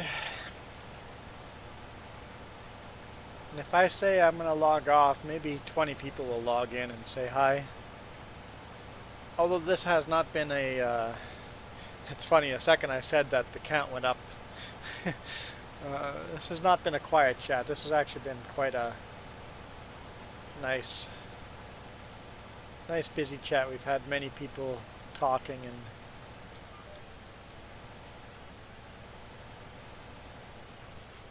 it's been a good one.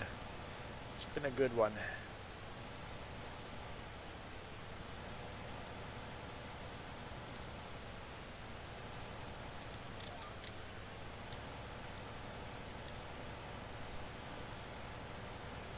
The person logged in and realized I wasn't actually quitting yet, so they've logged back out.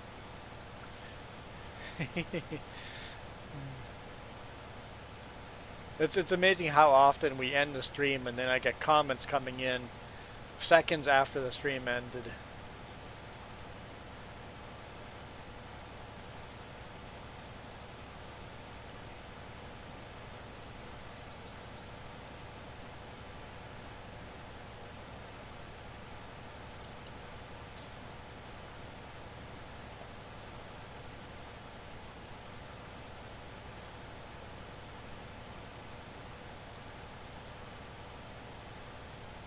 It's only almost 9 p.m.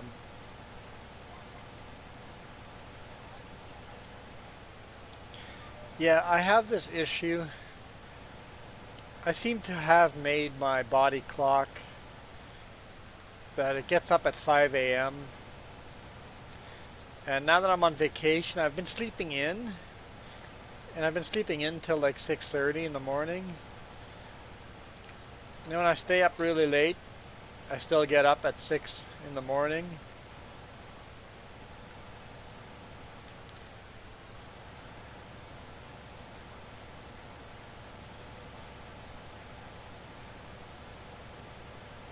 What? Apparently she's reminding herself it's not nice to drug her husband. Great. Better watch my back.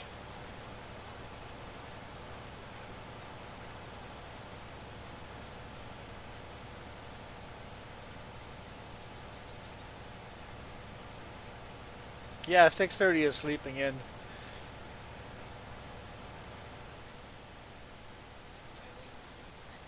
And yeah, once I'm awake, unless I wake up like at 1 o'clock at night or 2 o'clock at night,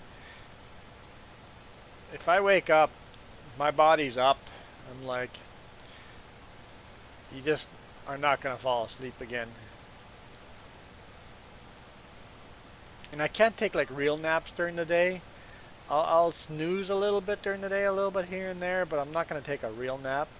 So I end up just not getting enough sleep if I stay up too late.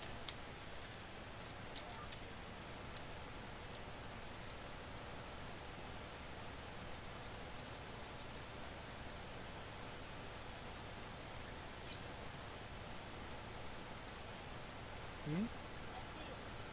What have I done? How terrible.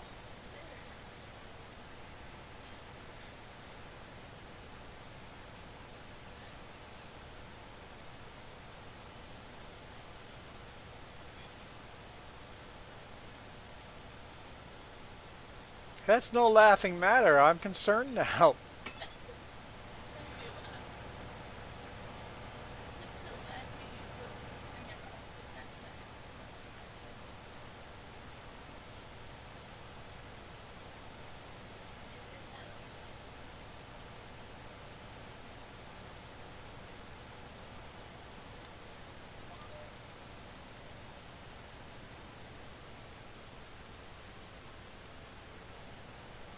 Hopefully we have enough corn, or I mean potatoes,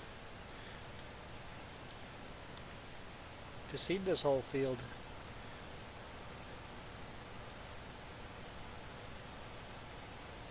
Yeah, I don't care for those nights either. Anytime I have a sleepless night, I just get up and I'm like, okay, I'm done sleeping. Hopefully the next night I can sleep right through. And I can handle one of those. You get two of them in a row, then you start feeling really sluggish. Because usually it works for me when I have a sleepless night. I'm just like, okay, just staying awake, get back to work. And then the next night I usually sleep really well. Not always. But most of the time I can get a really good sleep the next night.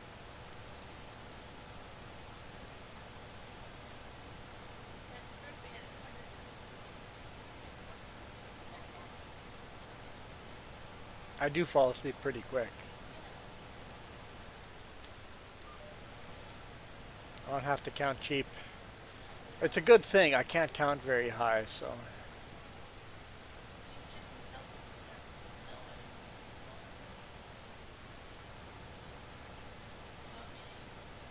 maybe that's why I'm so bad at math. I never had practice counting cheap up to a high number.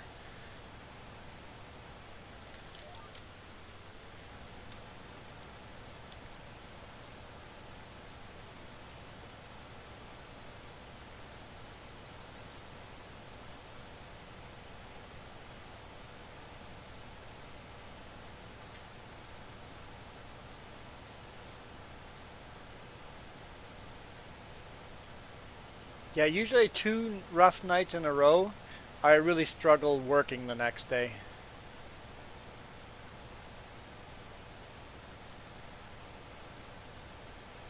Luckily, I don't have those often. Those are quite rare for me.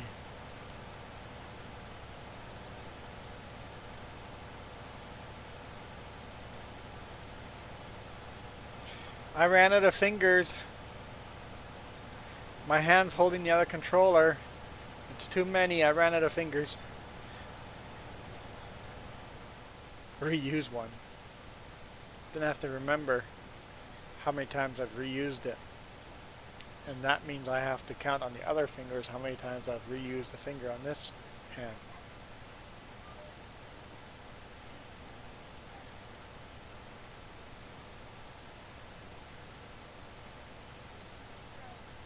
I guess on two hands you could count up to 25 that way.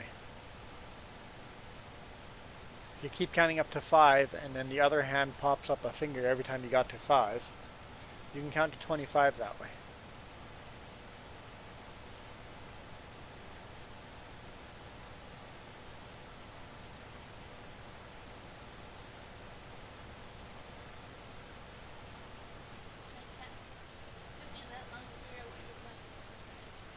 It took me that long to figure out what It took you that long to figure you're playing. out what I'm talking about? I was like, wait,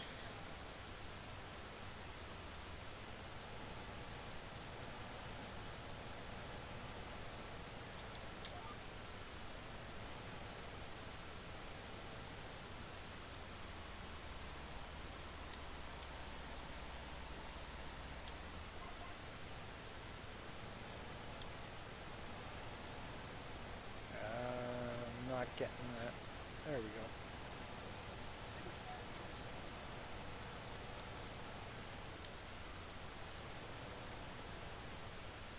She can count to 12 on her feet.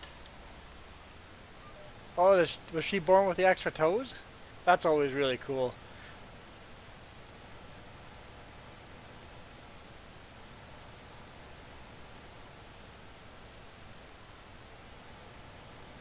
I always wonder if people with the extra toe, if they have better balance than we do. Yeah, finding shoes that fit might be tricky for that.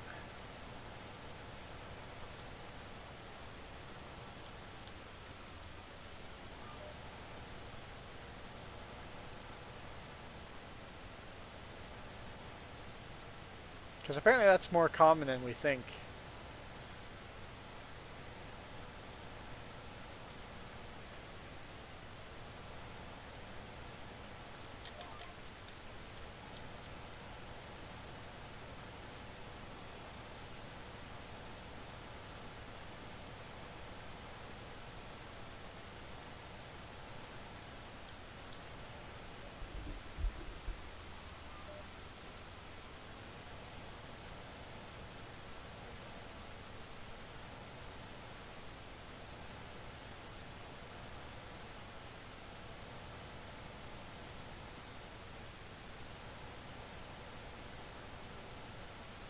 It's pretty cool, but as a kid, I guess that would be rough, being made fun of for being different, right? But then again, kids find something wrong with you anyway. They'll find something wrong with every kid.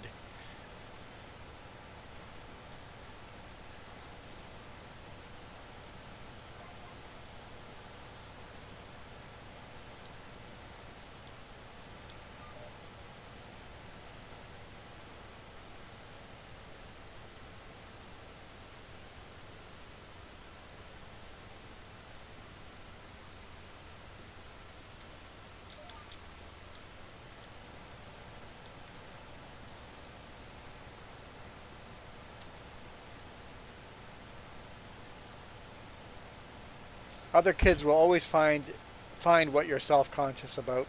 They're good at that.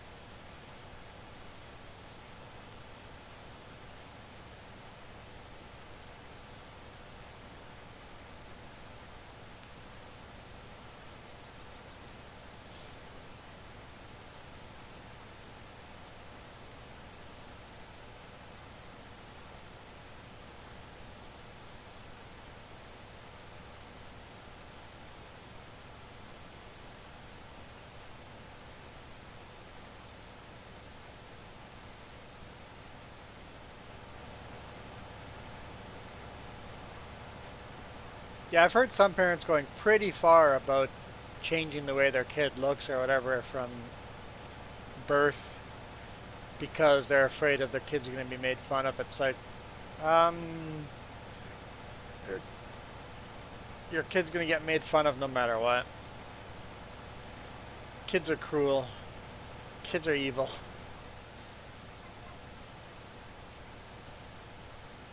That's pretty neat. I kind of like that. I think it'd be something to brag about later on. Okay, so the hands weren't developed properly, but the feet were. Okay, so because they weren't developed right, you got to go for surgery. But if they're developed just fine, then leave it type of thing. Yeah, I like that call.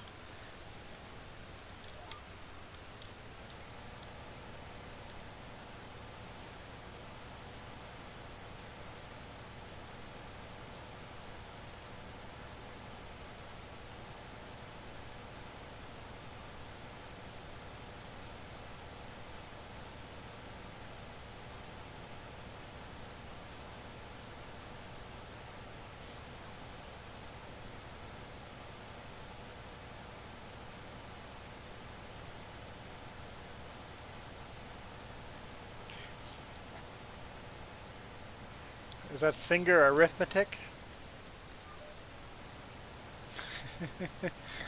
Everybody's helping me how count on my fingers now.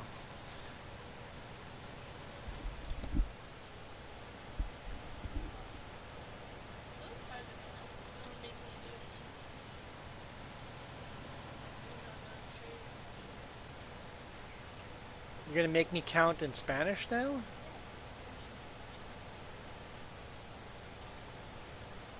I can probably count further in Spanish than in German.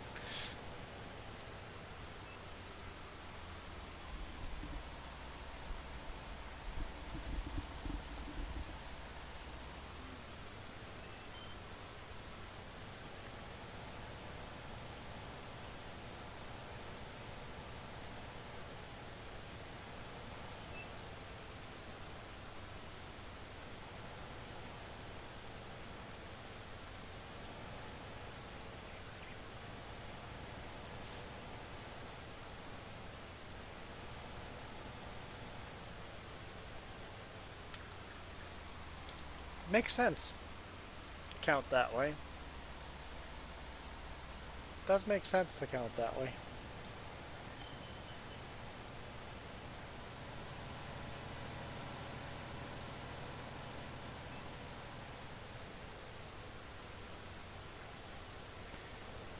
But I said I was getting ready for bed like 15 minutes ago, right?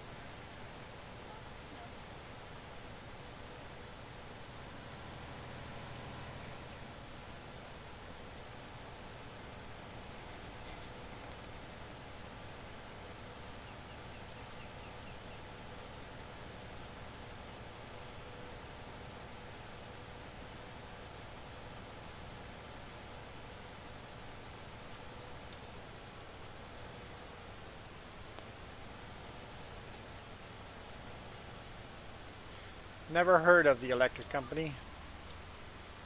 You? Nope. We're either too foreign for it or too young for it.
Well, not just foreign. Foreign and no access to any um, radio or TV.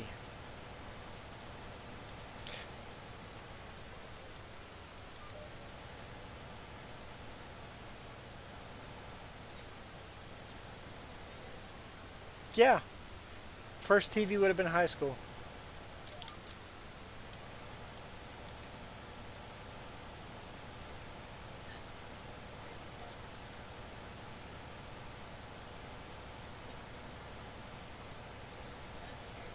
Probably 95 or give or take would be the first access to TV I had. 95.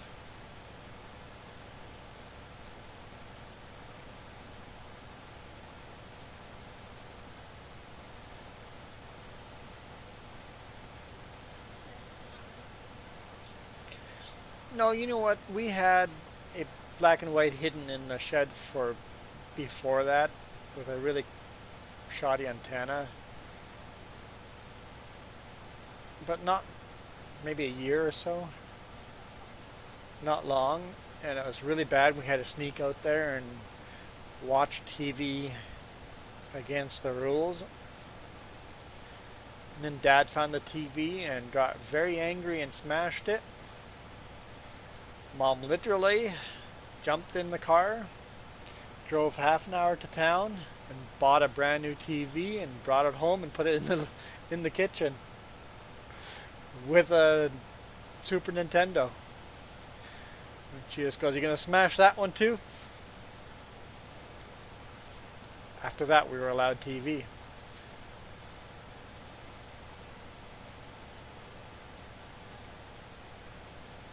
Yeah, my mom was quite the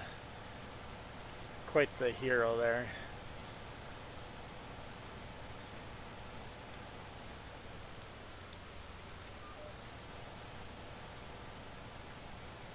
For someone that grew up being, or lived most of her adult life being abused, sometimes she had the cojones to stand up to that guy.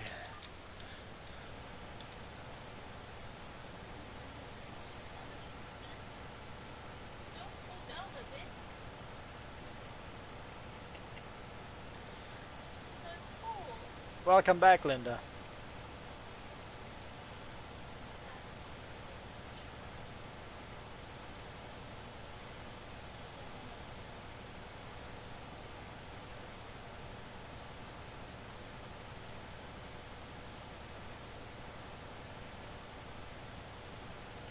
And of course, the funniest thing about that whole thing is, guess who was the most addicted to that TV?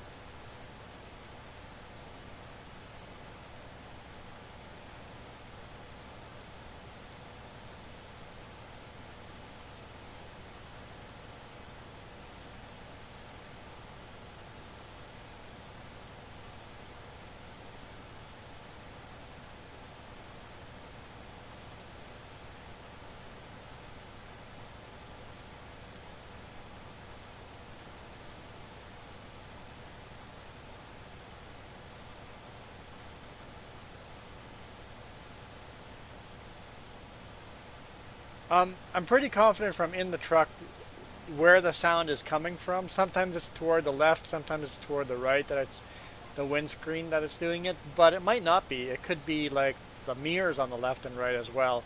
But windscreens, or windshields as we call them, are quite common for whistling. Most of the time I've heard the whistling, it's not a proper seal between the windshield and the truck. So Marco's idea of silicone is probably a good idea. It might not be a proper seal from the factory.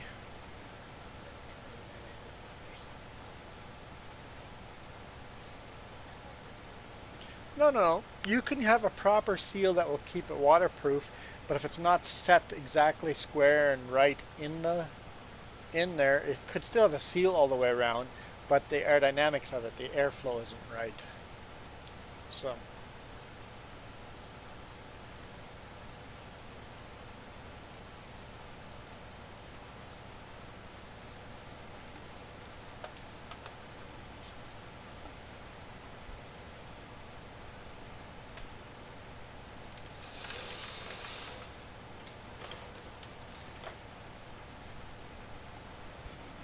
So yeah, I'm fairly confident that's where the sound's coming from, but I don't know for a fact.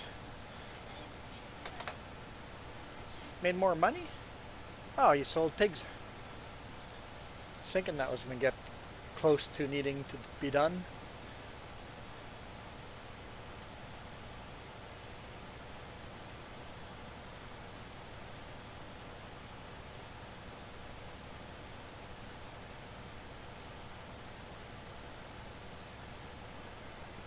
Sure takes a long time to plant potatoes, even longer to harvest.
Well, thanks, Linda. We're going to call it a day here anyway, so I've been saying that for the last 20 minutes, but we are going to call it a day here.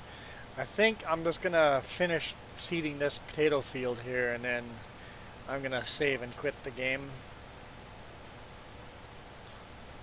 Yeah, there's like 4 passes left on this potato field, so I'm going to give myself a hard out after the potato field.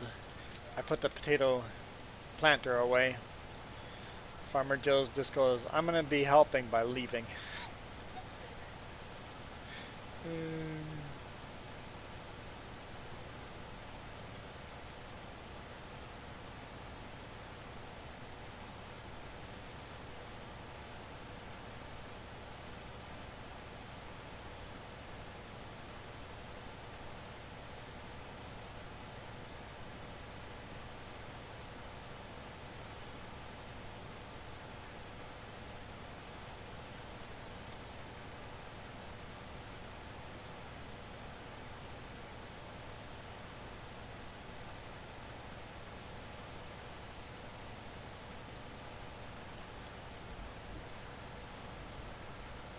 Peacock.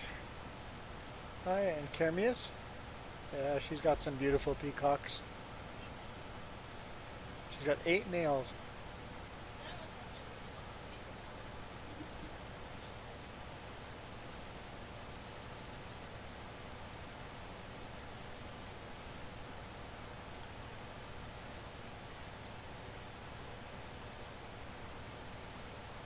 I believe I've got 3 more passes after this. I could be wrong. There might be a little sliver left.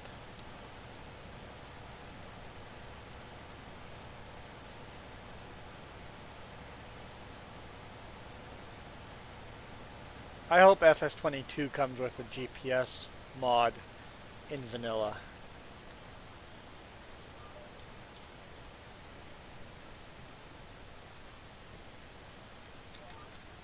Vanilla game.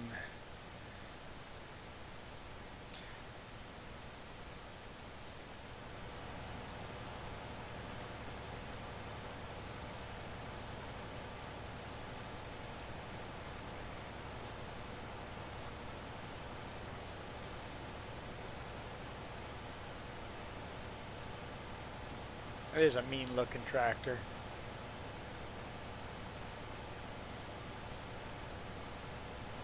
This tractor actually has more power than our Big Bud does. Okay, see you, Linda. Thank you so much for joining. I'll have to read all your comments in the bonus video later on.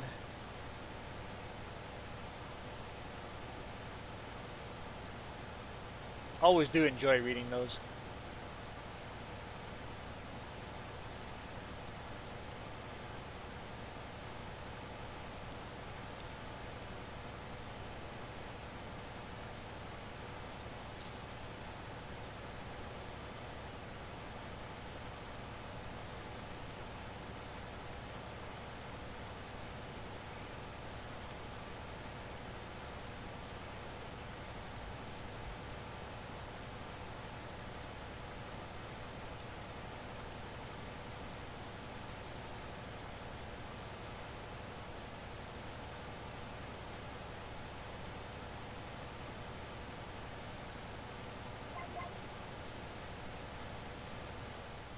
Well, I think Jess is almost doing a weekly live stream now. Not a daily live stream, but I think she's doing a weekly live stream, give or take.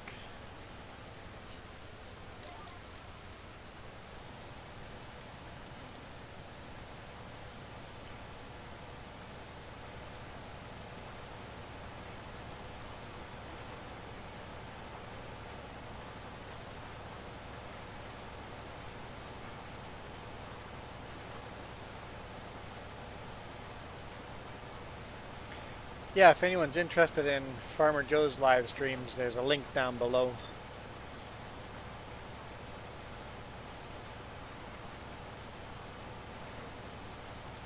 She's been playing mostly Planet Zoo.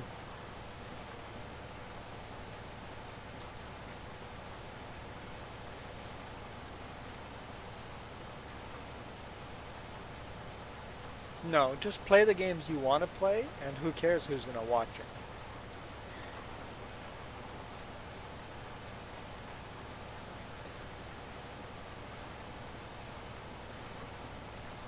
Because honestly, most of us don't join a game live stream to watch the actual game. We're there for the conversation anyway.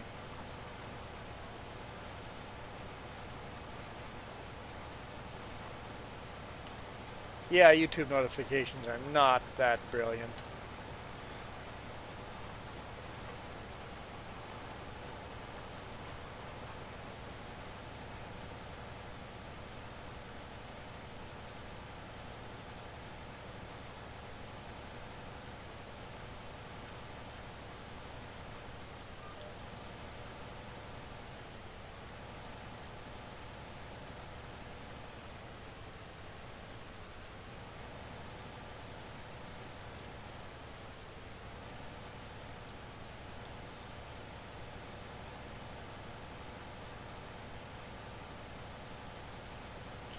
Well, the thing is, I've got over 1,000 subscribers, and the live streams I have between 4 and 7 people show up.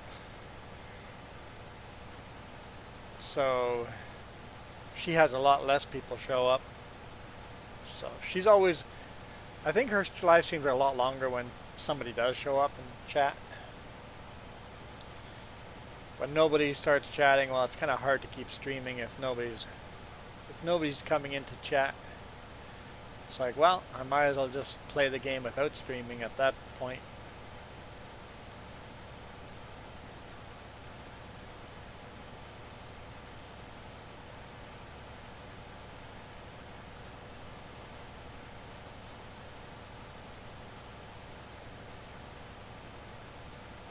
Because I'll do the same thing. If nobody shows up, I've been streaming half an hour, I'm like, okay, going offline. I'll keep playing offline.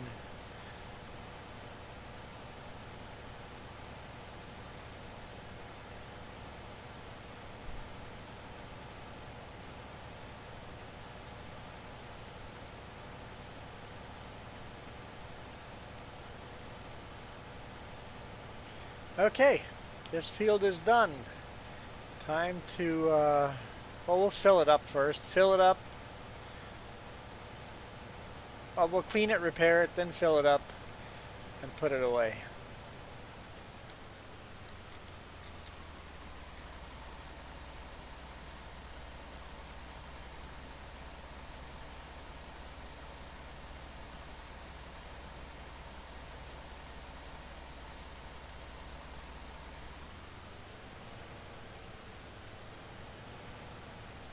Sure, Don. I think I said every stream. So I would go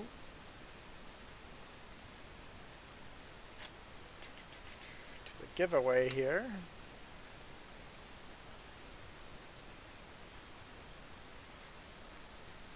Punch in 4 and hit File, Save.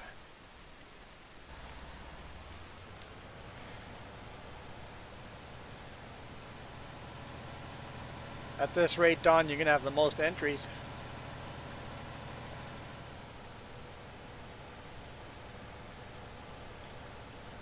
And the game's still a few months away from launching, so I got a feeling the closer it gets to launching, more people will click on the clickbaity title that I have every now and then. It says win a free copy or giveaway, FS22 giveaway or whatever I put in the title.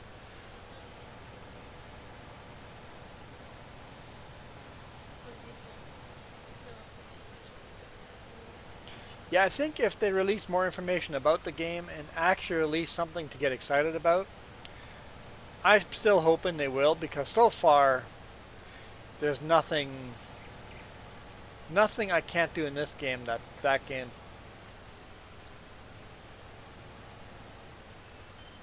game offers so far. So we'll see if they announce some cool stuff. If they announce some cool stuff so people actually start getting excited about the game, then we may have some more people interested in the giveaway.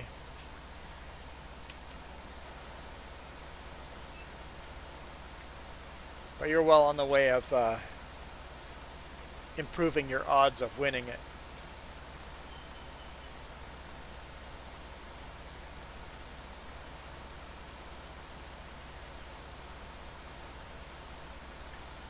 Having said that, we used to do 50-50 draws at the fire department, and we would go to, well, it wasn't actually the fire department doing the 50-50 draws. We would go to like places where fire departments were needed, like demolition derbies and races, mud bogs, and they had 50-50 draws. And I wouldn't buy a 50-50 ticket until near the very end. It's like, okay, you're going by to sell tickets the last time. I'm like, okay, what is the top prize up to now? Okay, it's up to $100. Whoever wins will get $100. Okay, I'm gonna put in $100 worth of tickets. And they're like, you're gonna what? I'm like, yeah, I'm going to put in $100 worth of tickets. But if you win, you're going to win your money back. It's like, yeah, exactly. If I win, the charity just got a bunch of extra money because everybody around is getting excited now. The fact that the money's gone up, all of a sudden everybody's buying more tickets because the value of the jackpot just got a lot higher. So people started buying tickets like crazy after that. They're like, jackpot just got a lot higher, everybody buy tickets. So they sold a lot of tickets near the end. And then quite often I won the pot and walked away with as much money as I put into it. Sometimes more money than I put into it. And sometimes I would walk away with nothing, but more often than not I would win the pot. And get the charity a whole bunch of extra money.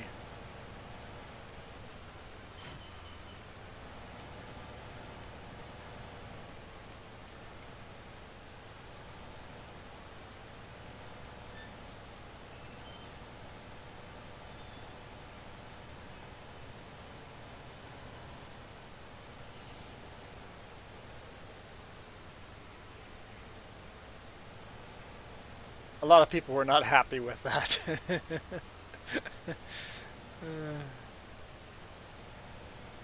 I'm like, nothing's stopping you from buying just as many tickets.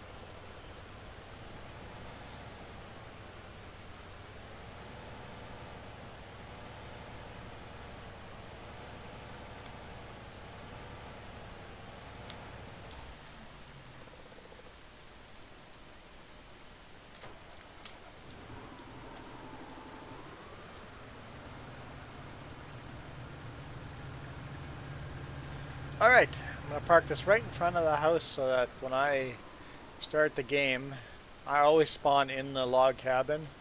When I spawn and look outside the door, I'll remember this is the job I was about to do.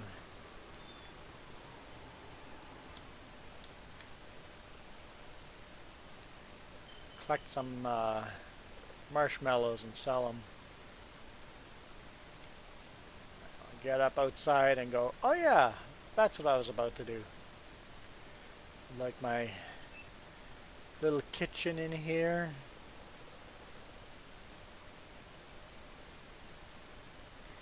Got a nice bathtub too. It looks pretty comfy. The bed doesn't look terrible either. Ah, fruit. That must be plastic fruit because I'm not eating any of that. Too bad I can't open that chest. Wonder what's in there. What kind of treasure can I find in there? There's something up there too, but we'll leave that closed. Anyway, I'm out of here. Thank you guys. You guys rock. Appreciate the conversation. And all the support. All you YouTube members that give the extra support, that's always appreciated too, so.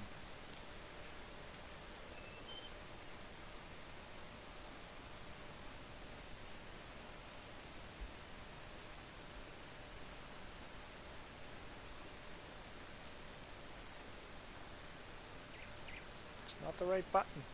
Gotta find the right button.